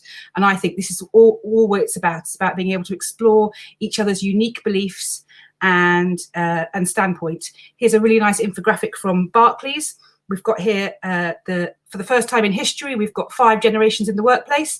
That's never happened before. And all of those people have different value sets. And I think this is all about how do we influence people? There's my timer. We need to make sure that we're able to cancel that. Go away, go away, go away. We need to make sure that we're able to tap into, you're going to carry on. Sorry, we need to make sure we're able to tap into what people's value sets are. So I'm talking particularly here about people's values. Very briefly, I'm not going to go on for much longer. This is another really useful takeaway. I think if you can Google this one, the Hay Group were the people who gave us the inventory of leadership styles, but they've also done a really fascinating paper on Leadership 2030, all about strategic thinking, deep integrity, intellectual openness, and as you'll see in the second paragraph, influence without authority or positional power. So we're talking about a different way of being, interacting, and I think all of that is about being conscious. Very simple. And just to finish on this one, I think I've done quite a lot of reading and research recently on millennials and their value sets, and I think the key thing here is just to be mindful of the fact that they want authentic leadership.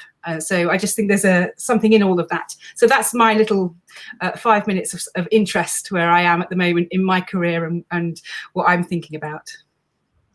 Thank you, Brilliant. Kat. Thank you very much, Kat. That's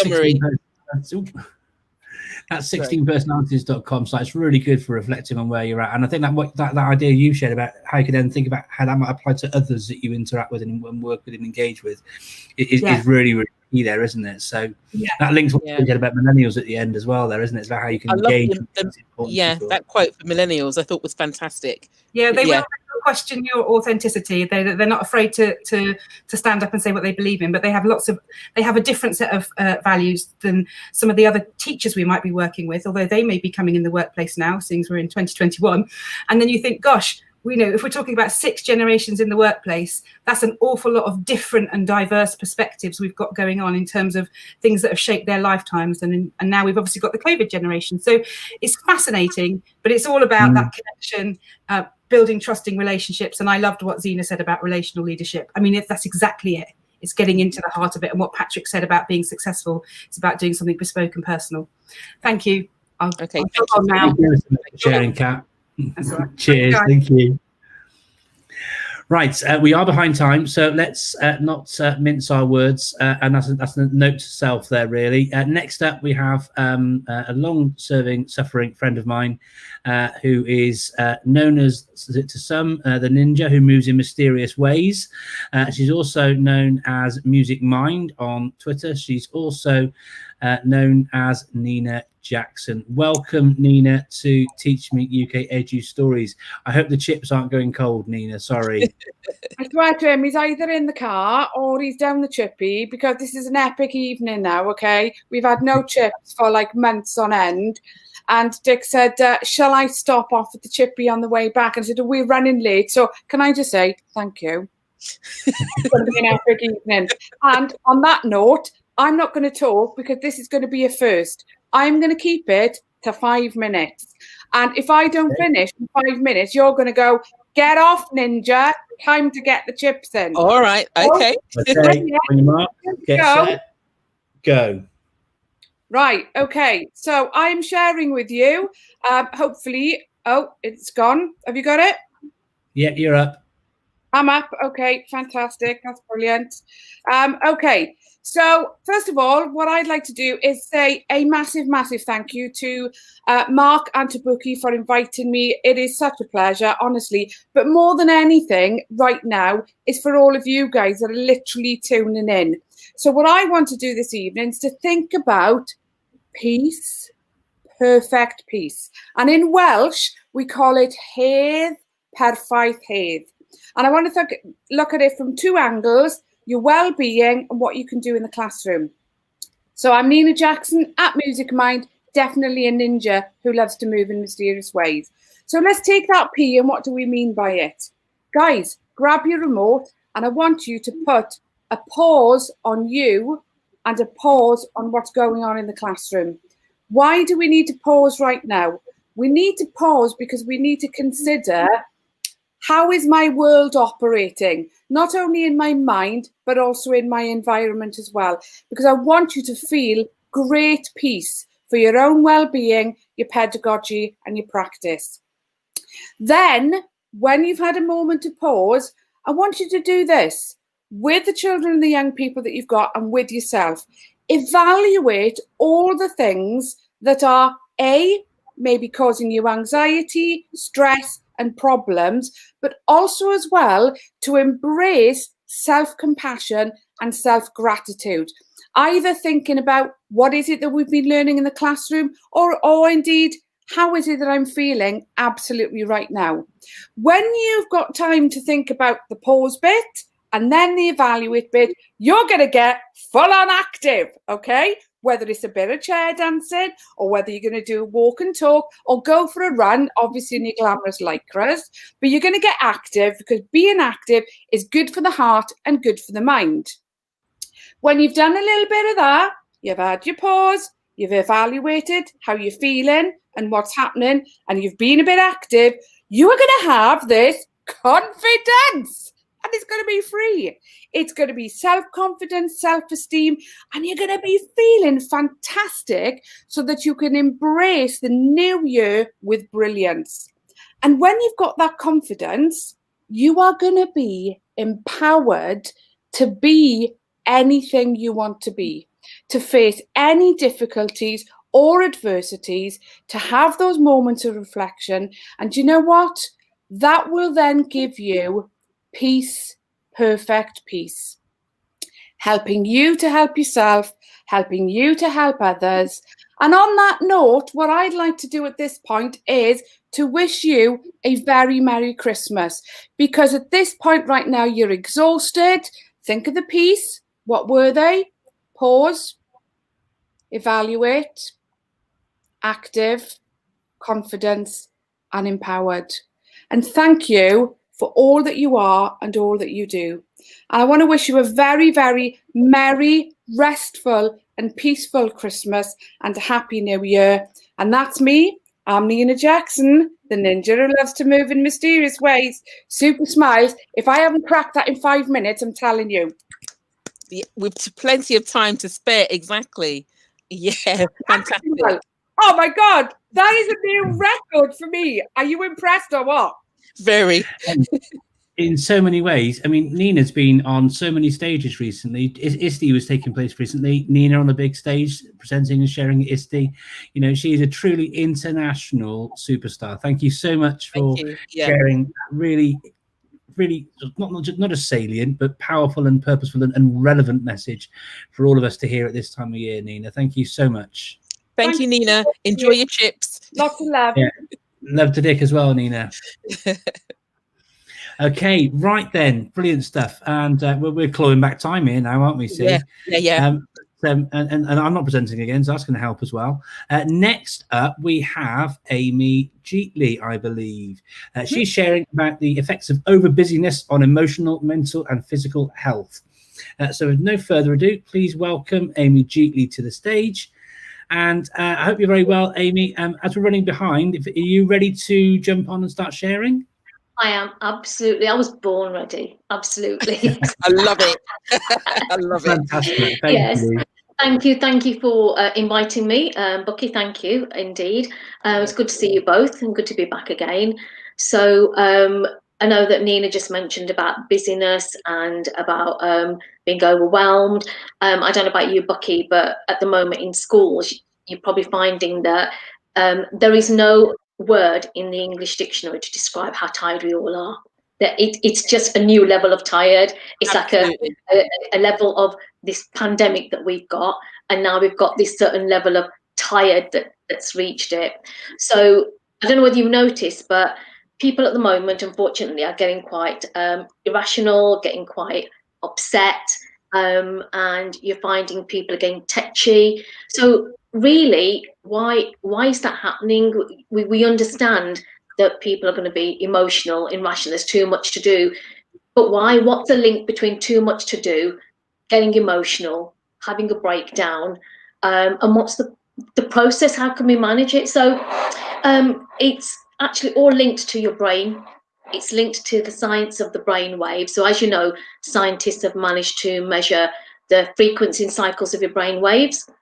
So we go through different brain waves and cycles when we are asleep, when we're relaxing, when we're busy doing things. So, for example, when you go to work, you are always processing and concentrating and managing and formulating and planning. And that's really important. Our brain at that time is in what we call beta wave state. That is, we need that. The cycles it runs at quite fast. We need that to be able to do the jobs that we do. The question is, what happens if you stay in that state for too long? As you know, teachers, we run in half-term cycles. So literally we have like a half term of running at 150 miles an hour and then we suddenly stop. So if you continue in this beta wave state, what happens is that you start getting tense, you start getting agitated, irrational, anxiety starts building up in your body, because every time you're doing things, your brain is firing neurons and making those connections. So the question is, what if we slowed the cycles in our brain down? What would actually happen? The only way you can slow the cycles down is if you stop data coming in. Because even when you open your eyes and you look at your phone, your neurons are firing in your brain constantly. So if we gave our brain a break and literally sat down and sat still for a few minutes with our eyes closed, you'll actually start noticing difference.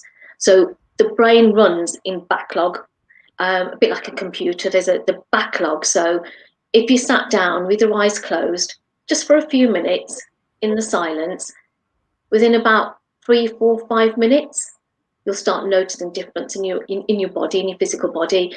And I know at the moment we're going to say, oh my God, I haven't even got 5 minutes, because you know what, neither have I. I have not got 5 minutes. But you know what? You can make a cup of tea. You can sit down with your cup of tea and with a few biscuits. So what if you sat down with your cup of tea, few biscuits, sat down, closed your eyes for a few minutes, 3 or 4 minutes, and then drank your tea? Try it.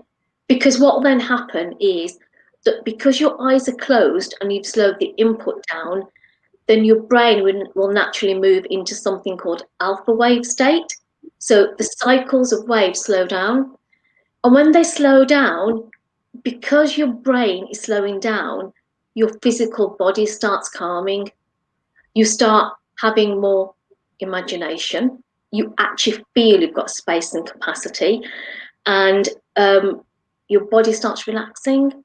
So that anxiety starts reducing. Now, at this point, you've still got your to-do list at the length of your arm, and the morning you come in is going to be another arm's length, because you haven't cleared the backlog.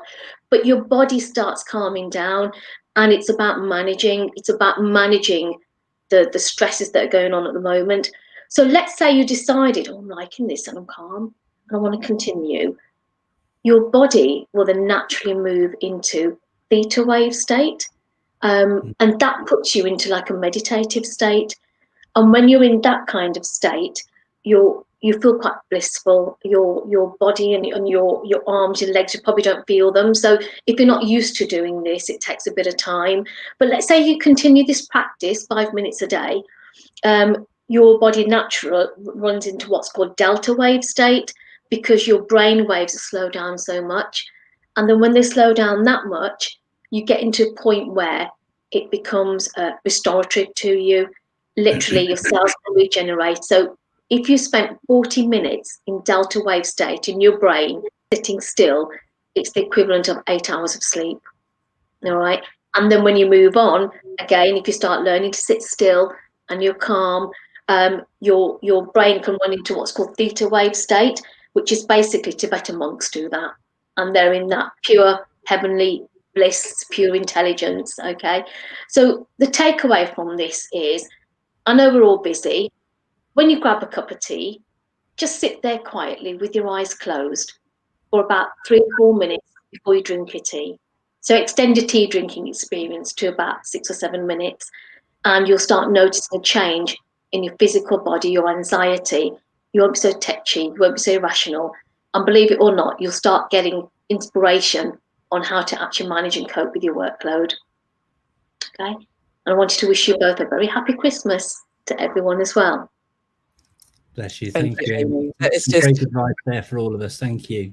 And your voice is so calming and centering. And I'm going to take the challenge, and I'll let you know how it goes with my cup of tea and my biscuits. Cup of tea and biscuits, yeah, absolutely. So, you know, when people always say, oh, all I need is a cup of tea, it'll sort me out. It's not the tea. It's the fact that you have to sit down quietly and drink it, and your body just calms down. Okay. So thank you ever so much for inviting me, guys. No, you're very welcome. Thank you, Amy. And I hope you have a lovely break when it comes as well. Thank you very much. Thanks a lot. Take care, guys. Cheers. Thank you. So next up, we've got somebody who was on the show recently, actually, and we said to her, she said some great helpful tips around pastoral leadership. We said, well, we need to ask her if she'll come and join us back at the TeachMeet as well. And so with no further ado, please welcome onto the stage Poonam Dave, who is going to talk and share with us about pastoral leadership. Welcome, Poonam. How are you? Hi there. How are you guys? Fine, thank you. Thank you for joining us. Thank you. Are you ready to present? I am. I'm hoping this is going to work. Bear with me.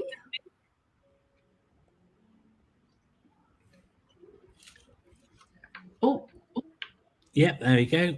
It's up now. There we go. And Lovely. presentation slides. Brilliant. Right. Your 5 minutes start now. Thank you, Poonam. No worries. I'm just trying to... Oh, there we go. Yeah, lovely. Can you guys see that now? Yeah. Fantastic. Okay, so I am so I'm a pastoral leader at a school in North London. Just a bit of brief history on my career and how I've gotten to the place where I am. So I've got 8 years experience. I've been a pastoral support officer. I've been a head of year and a director of learning.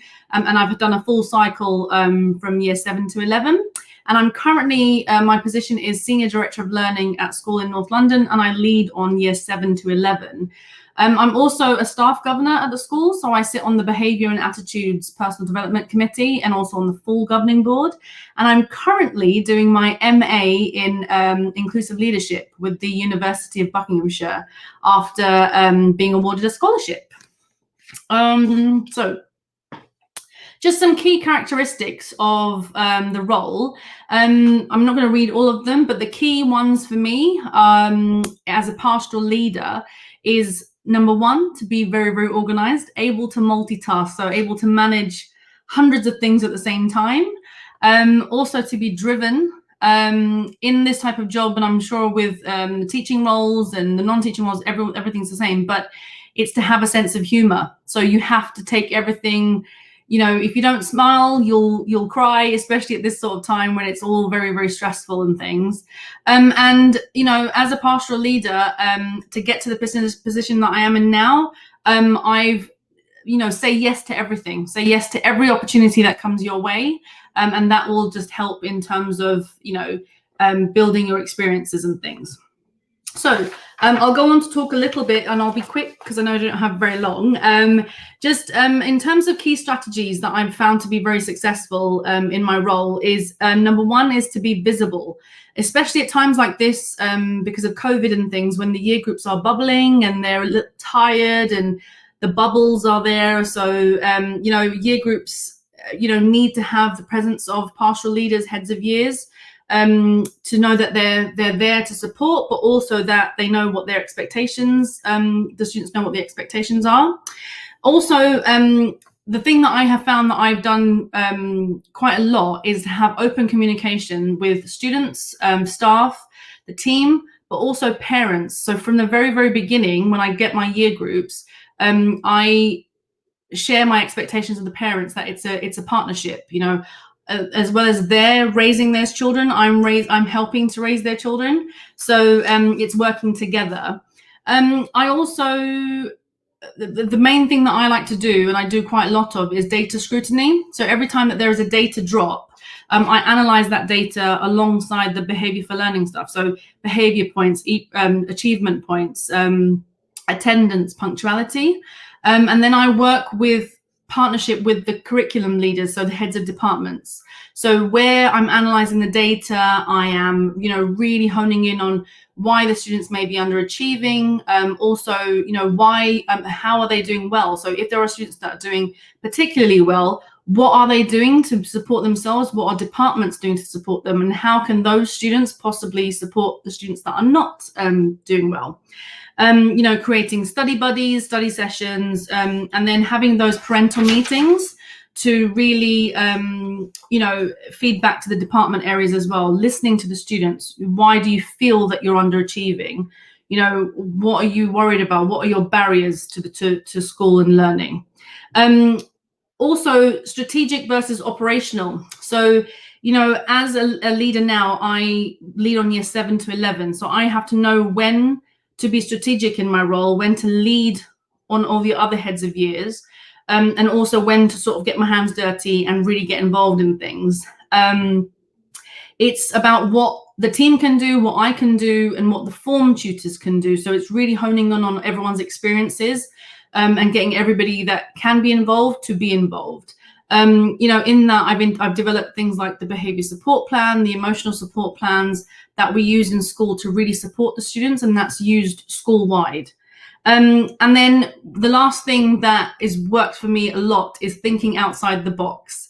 So really looking at students case by case, adapting plans for particular students. Something might work for one, but they might not work for the other. So it's adapting that to suit the students' needs. So just a few further tips and some reading that I think has helped a lot, and especially in my role in the course that I'm doing at the moment. There's some particular books that are fantastic. The Pastoral Leadership Handbook is amazing, but the GCSE mindset is phenomenal. You can create a whole form time routine. You can create a whole year group plan around using this book, which is great. So yeah, and also another key tip is to join pastoral groups on Twitter and Facebook. The amount of stuff that I found on Twitter, I got my scholarship through Twitter. So yeah, definitely use Twitter and all social media outlets. I'm happy to answer questions and anything. If you guys want to email me or tweet me, that's absolutely fine. Thank you.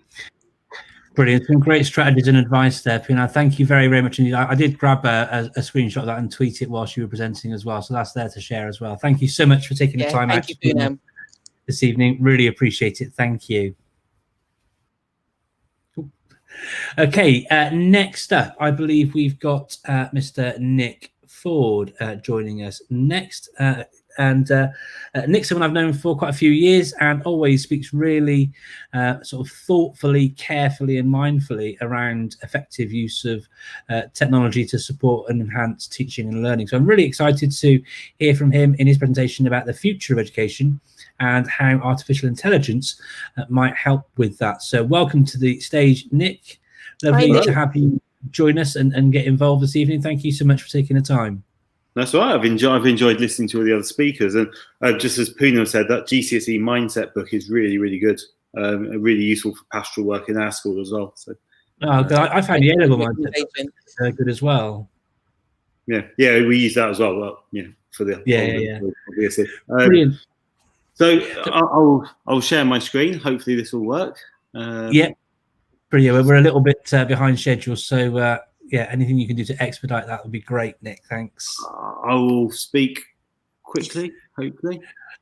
I think you can more quickly.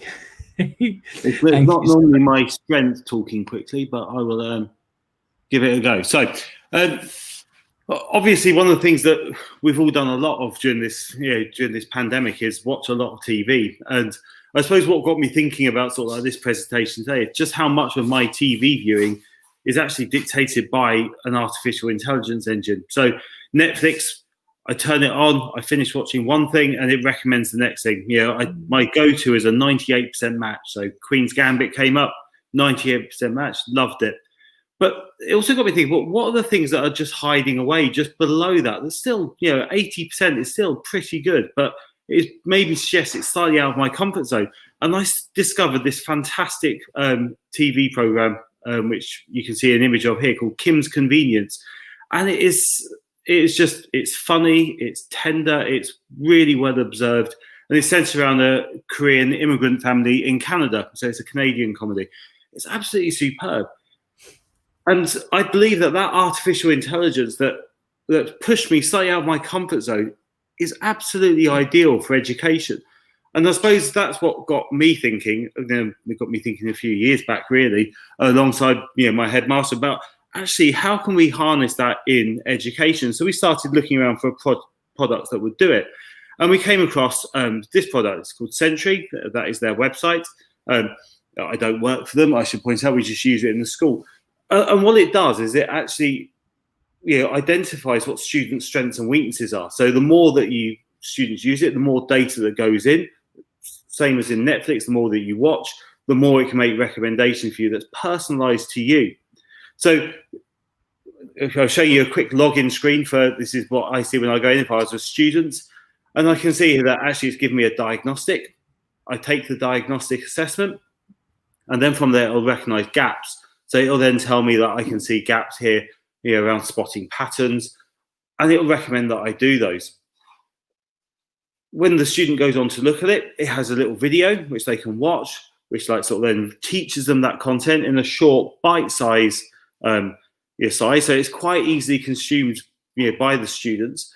And then they have a series of tests to do along the top. So you can see here there's 7 or 8 questions on that.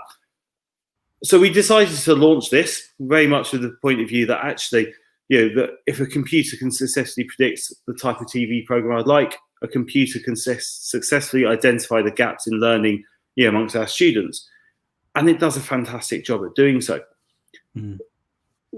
Just in the last week, we had over just under 10,000 questions answered in the school. We have over 24,000 questions answered in December alone. And actually, towards the peak last summer before the common exam, we were up around 50,000 questions being answered. So our students respond really well to this because it is easily accessible, and it actually pushes them outside of their comfort zone. So they're not doing what a lot of our students do when they revise, which is to just revise the things they're comfortable with. It's actually recommending them they go through the things they don't. So a student has their own diagnostic screen. It tells them things that they can do to stretch themselves, areas to focus on to improve, and it gives you the areas of strength. So it doesn't recommend doing more of the things that you're already strong at. So this is a student who's been doing it. Won't recommend that they do connecting letters, but it will automatically identify they should spend some time doing antonyms. And that is a really, really powerful thing. So the student is, by feeding information into the system, is actually getting that feedback back. And the other great thing about this is it saves the teachers time. And at this time of year when it's very busy, this is self-marking. It identifies the gaps and it helps plug those gaps.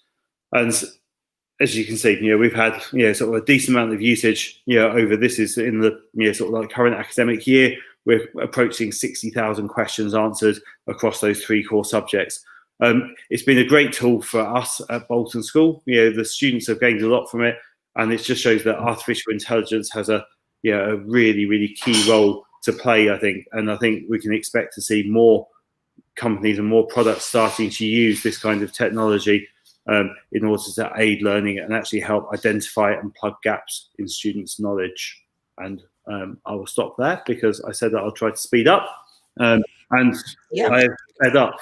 And if nothing else, you'll go away and watch Kim's Convenience, which is if you don't want to hear from recommendations about teaching, at least I've given you a good TV recommendation to watch.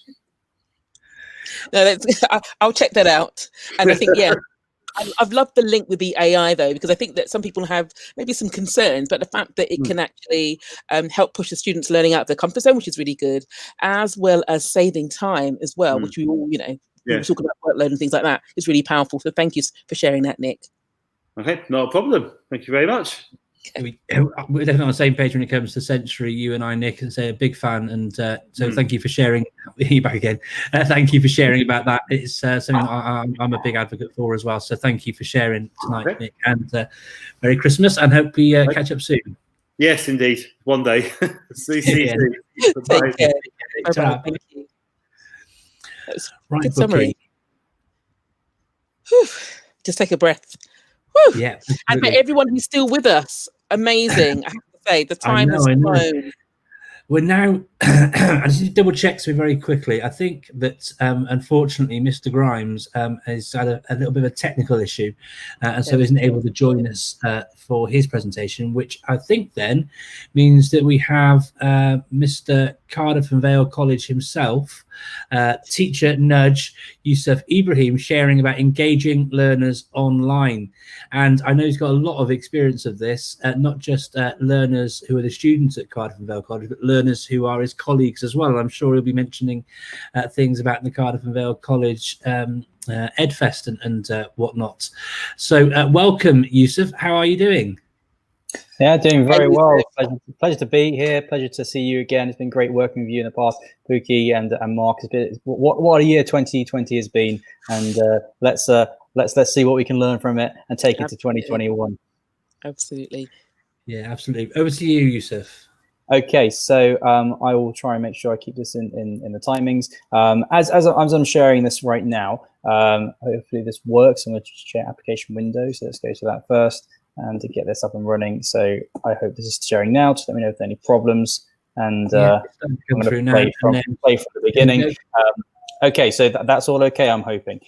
So if you've got the chance to, if you can get your phones out and just go to menti.com and enter the code in, you'll then be able to engage with the question, which we'll come back to a little bit later, which is what are the barriers to online learning? You can put as many entries in there as you like. I'm taking a little bit of a risk. It might not work. It might. We'll see what happens. So let's see what happens there. So this is all about engaging learners online, setting expectations on a collaborative framework of engagement. So obviously you see that the pandemic hit us hard. What we did at Cardiff and Vale College, and Mark and Buki have been supporting, I mean, in different ways actually, and particularly Mark was some of that online stuff and the digital transformation strategy. We really wanted to engage learners and make sure they could learn online, and that's been a challenging road to be on. But we've learned a load of lessons off that. One of the biggest things we found as being a problem was this. This represents the biggest challenge that we face with online learning: a blank screen. Yeah. And then no sound. And it's so difficult to teach particularly when you're getting to know learners. We had the advantage in March when we transferred the learning directly online to essentially know our learners from the ear, and we could get to know them. I was taking a philosophy class in September, and trying to establish rapport with that group of learners was incredibly challenging. That blank screen, that sort of tumbleweed moment, and trying to stop your students from doing this. Do you know if they're in their gym jams with a cup of hot chocolate, 8:30 in the morning? I mean, I would be if people weren't telling me otherwise. So we want to move, and we're not saying that this bulldog over here is not having a nice time. He is, but we want our students to be energized. We want them to be ready to learn online as exuberantly as that dog you see in front of you. I don't quite know the breed. I'm not really a dog person, but it looks happy. I think it looks happier than the one before.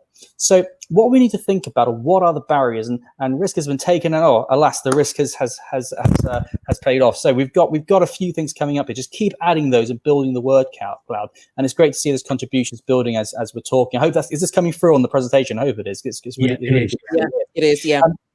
So just to pick up on some of the things that are coming up here, I mean, batteries are fantastic one. What an important one. Making sure we understand the learner's needs, our needs as well, and the preparation. So one of the things I'd say with that, which is really interesting, is when learners come onto site and they've got a mobile phone, how many times do they come onto site with a mobile phone uncharged? How often do they leave school with that phone not being charged? So battery, the preparation of technology, often can be there if the motivation is there. And where there is a will, there is certainly a way, but it's refining that. Wi-Fi, yeah, absolutely. That's something that can knock us out without sort of any sort of strategy, other than we have provided dongles to learners and things like that. But it is really challenging. What I'd say, and I see these things coming up here, like people being disengaged. What I'll do is I'll share this at the end, Mark and Buki, and you guys can share it wider. And there's just some of the barriers.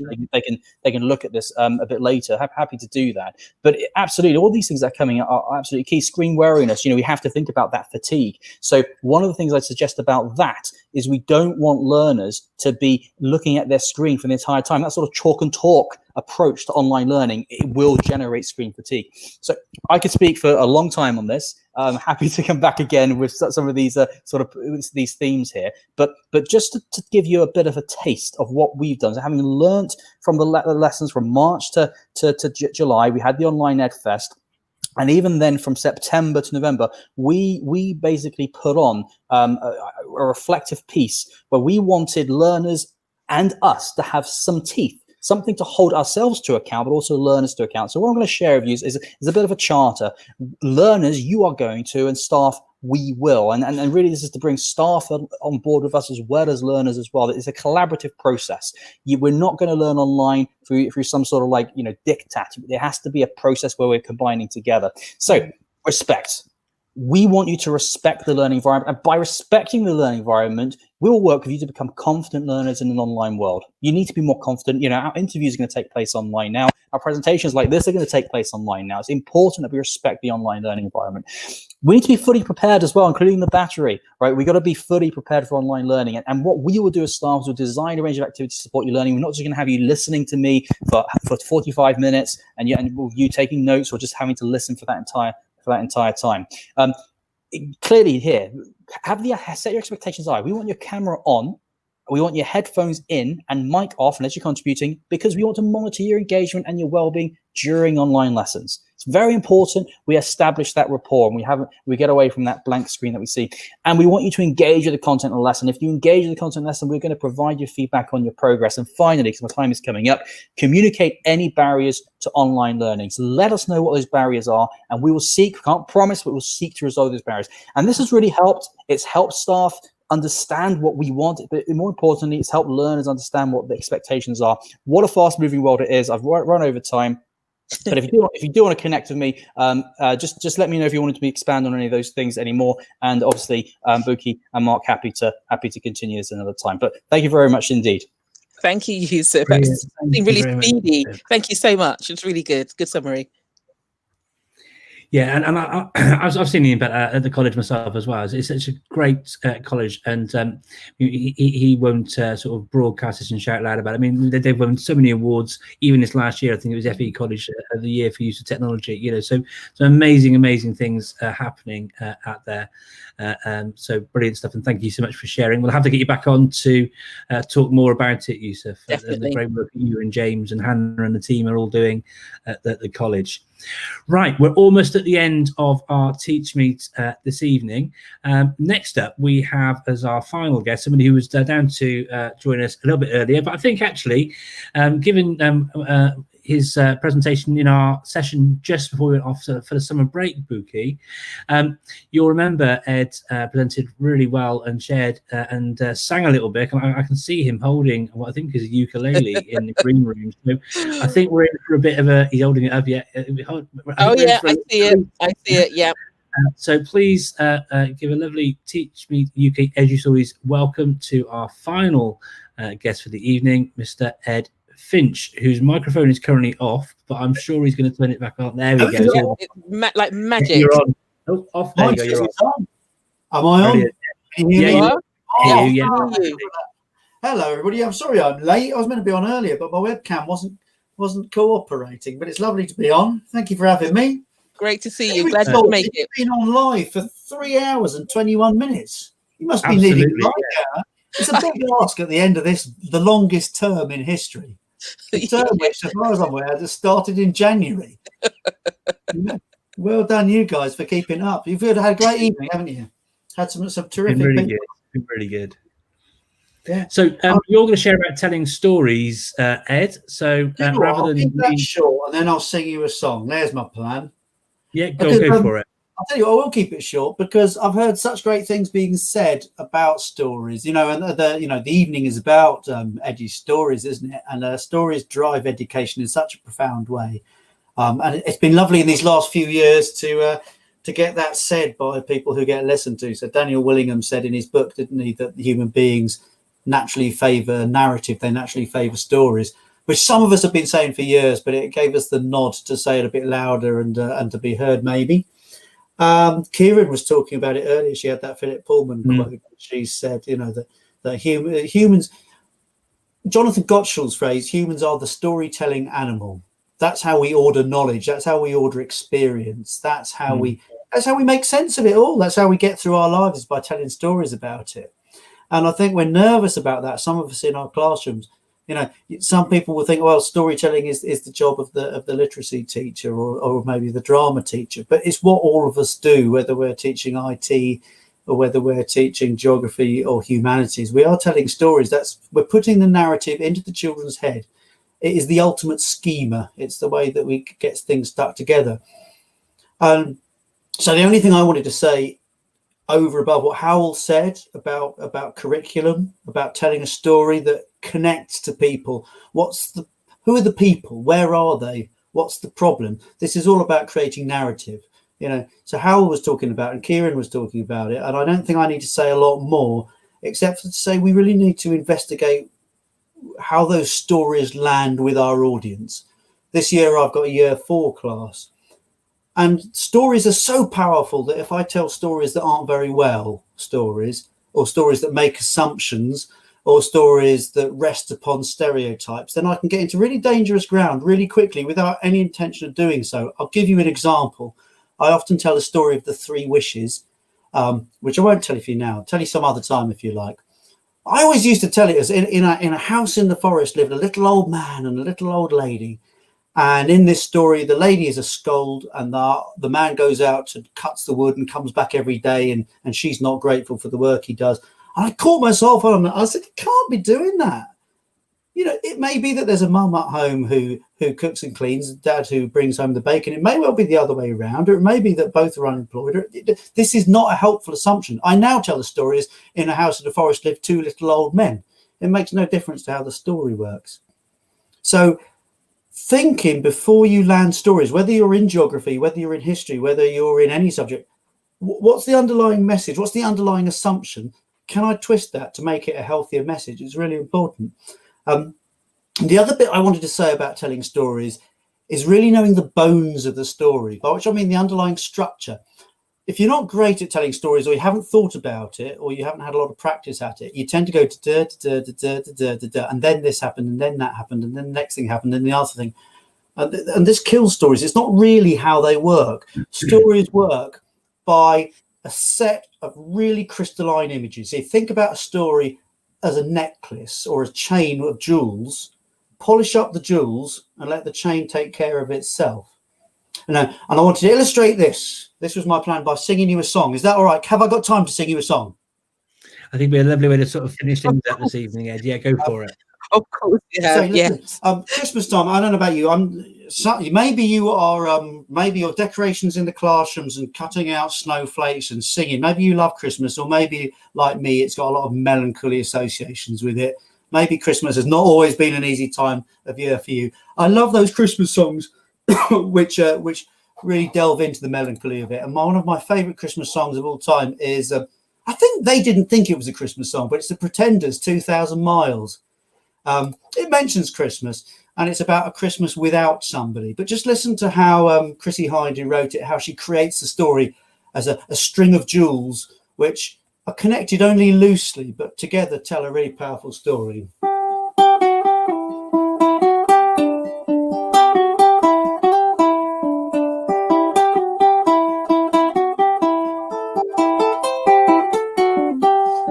He's gone 2,000 miles is very far. The snow is falling down. It's colder day by day. I miss you. All the children were singing.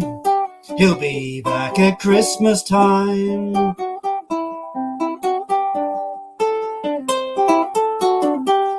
And these frozen and silent nights, sometimes in a dream you appear. Outside under the purple sky, diamonds in the snow sparkle. and our hearts were singing. It felt like Christmas time.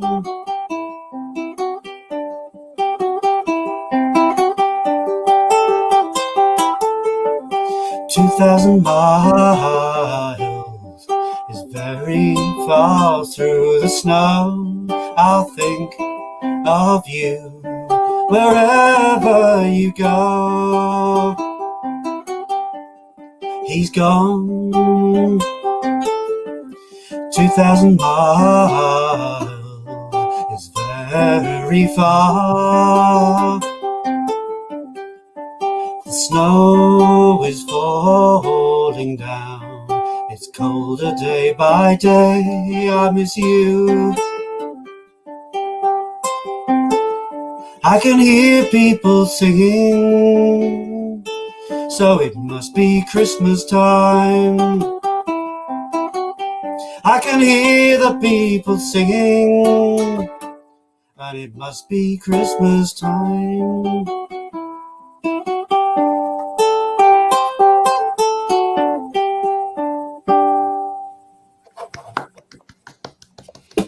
Makes me cry, that song. It's so beautiful. And because the video of it was all the pretenders dancing around in the snow with weird stuffed animals and things, I think we all thought, oh, it's a funny Christmas song. But you listen to it, it's heartbreaking. You know, the children are saying, you know, he'll be back for Christmas. And Mum's saying, yeah, but she knows he won't. It's such a heartbreaker. Anyway, thank you for letting me sing that one. Do you want something jolly to finish? Or shall we just go to bed with tears in our eyes?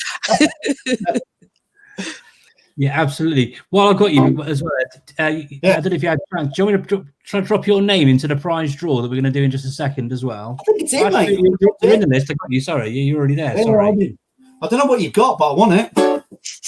No, I don't get a lot for Christmas, mate. So whatever I find in a post, I'm gonna wrap it up and put it under the tree.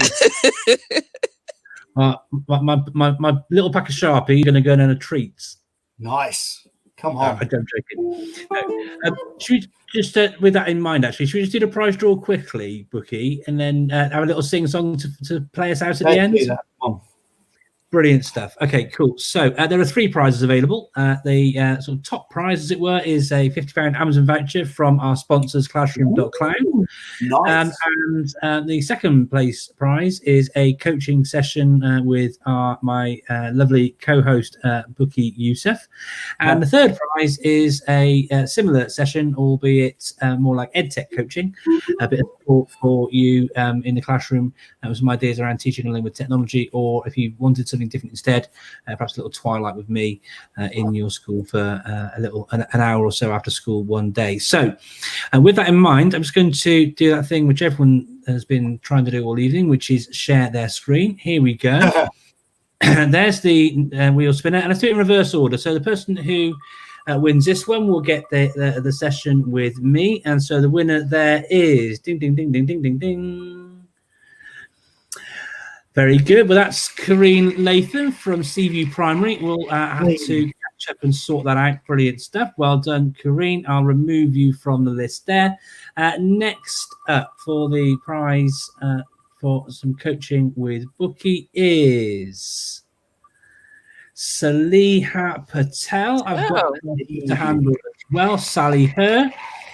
So that's her. Well done.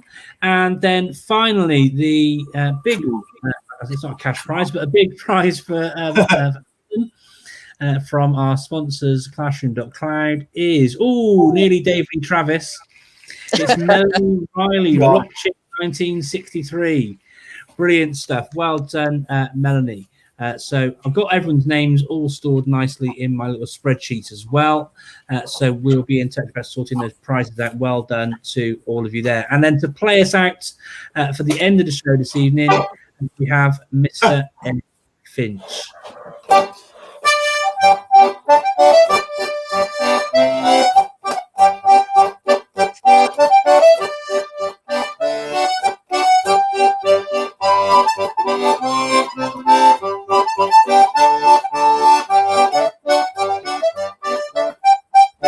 You're going to sing with me, ding dong merrily on high. Well, I was doing a desk count, you know. I can't get that right. Ding dong merrily on high. It's the latency, mate. It won't let it. It's quite small. But Brilliant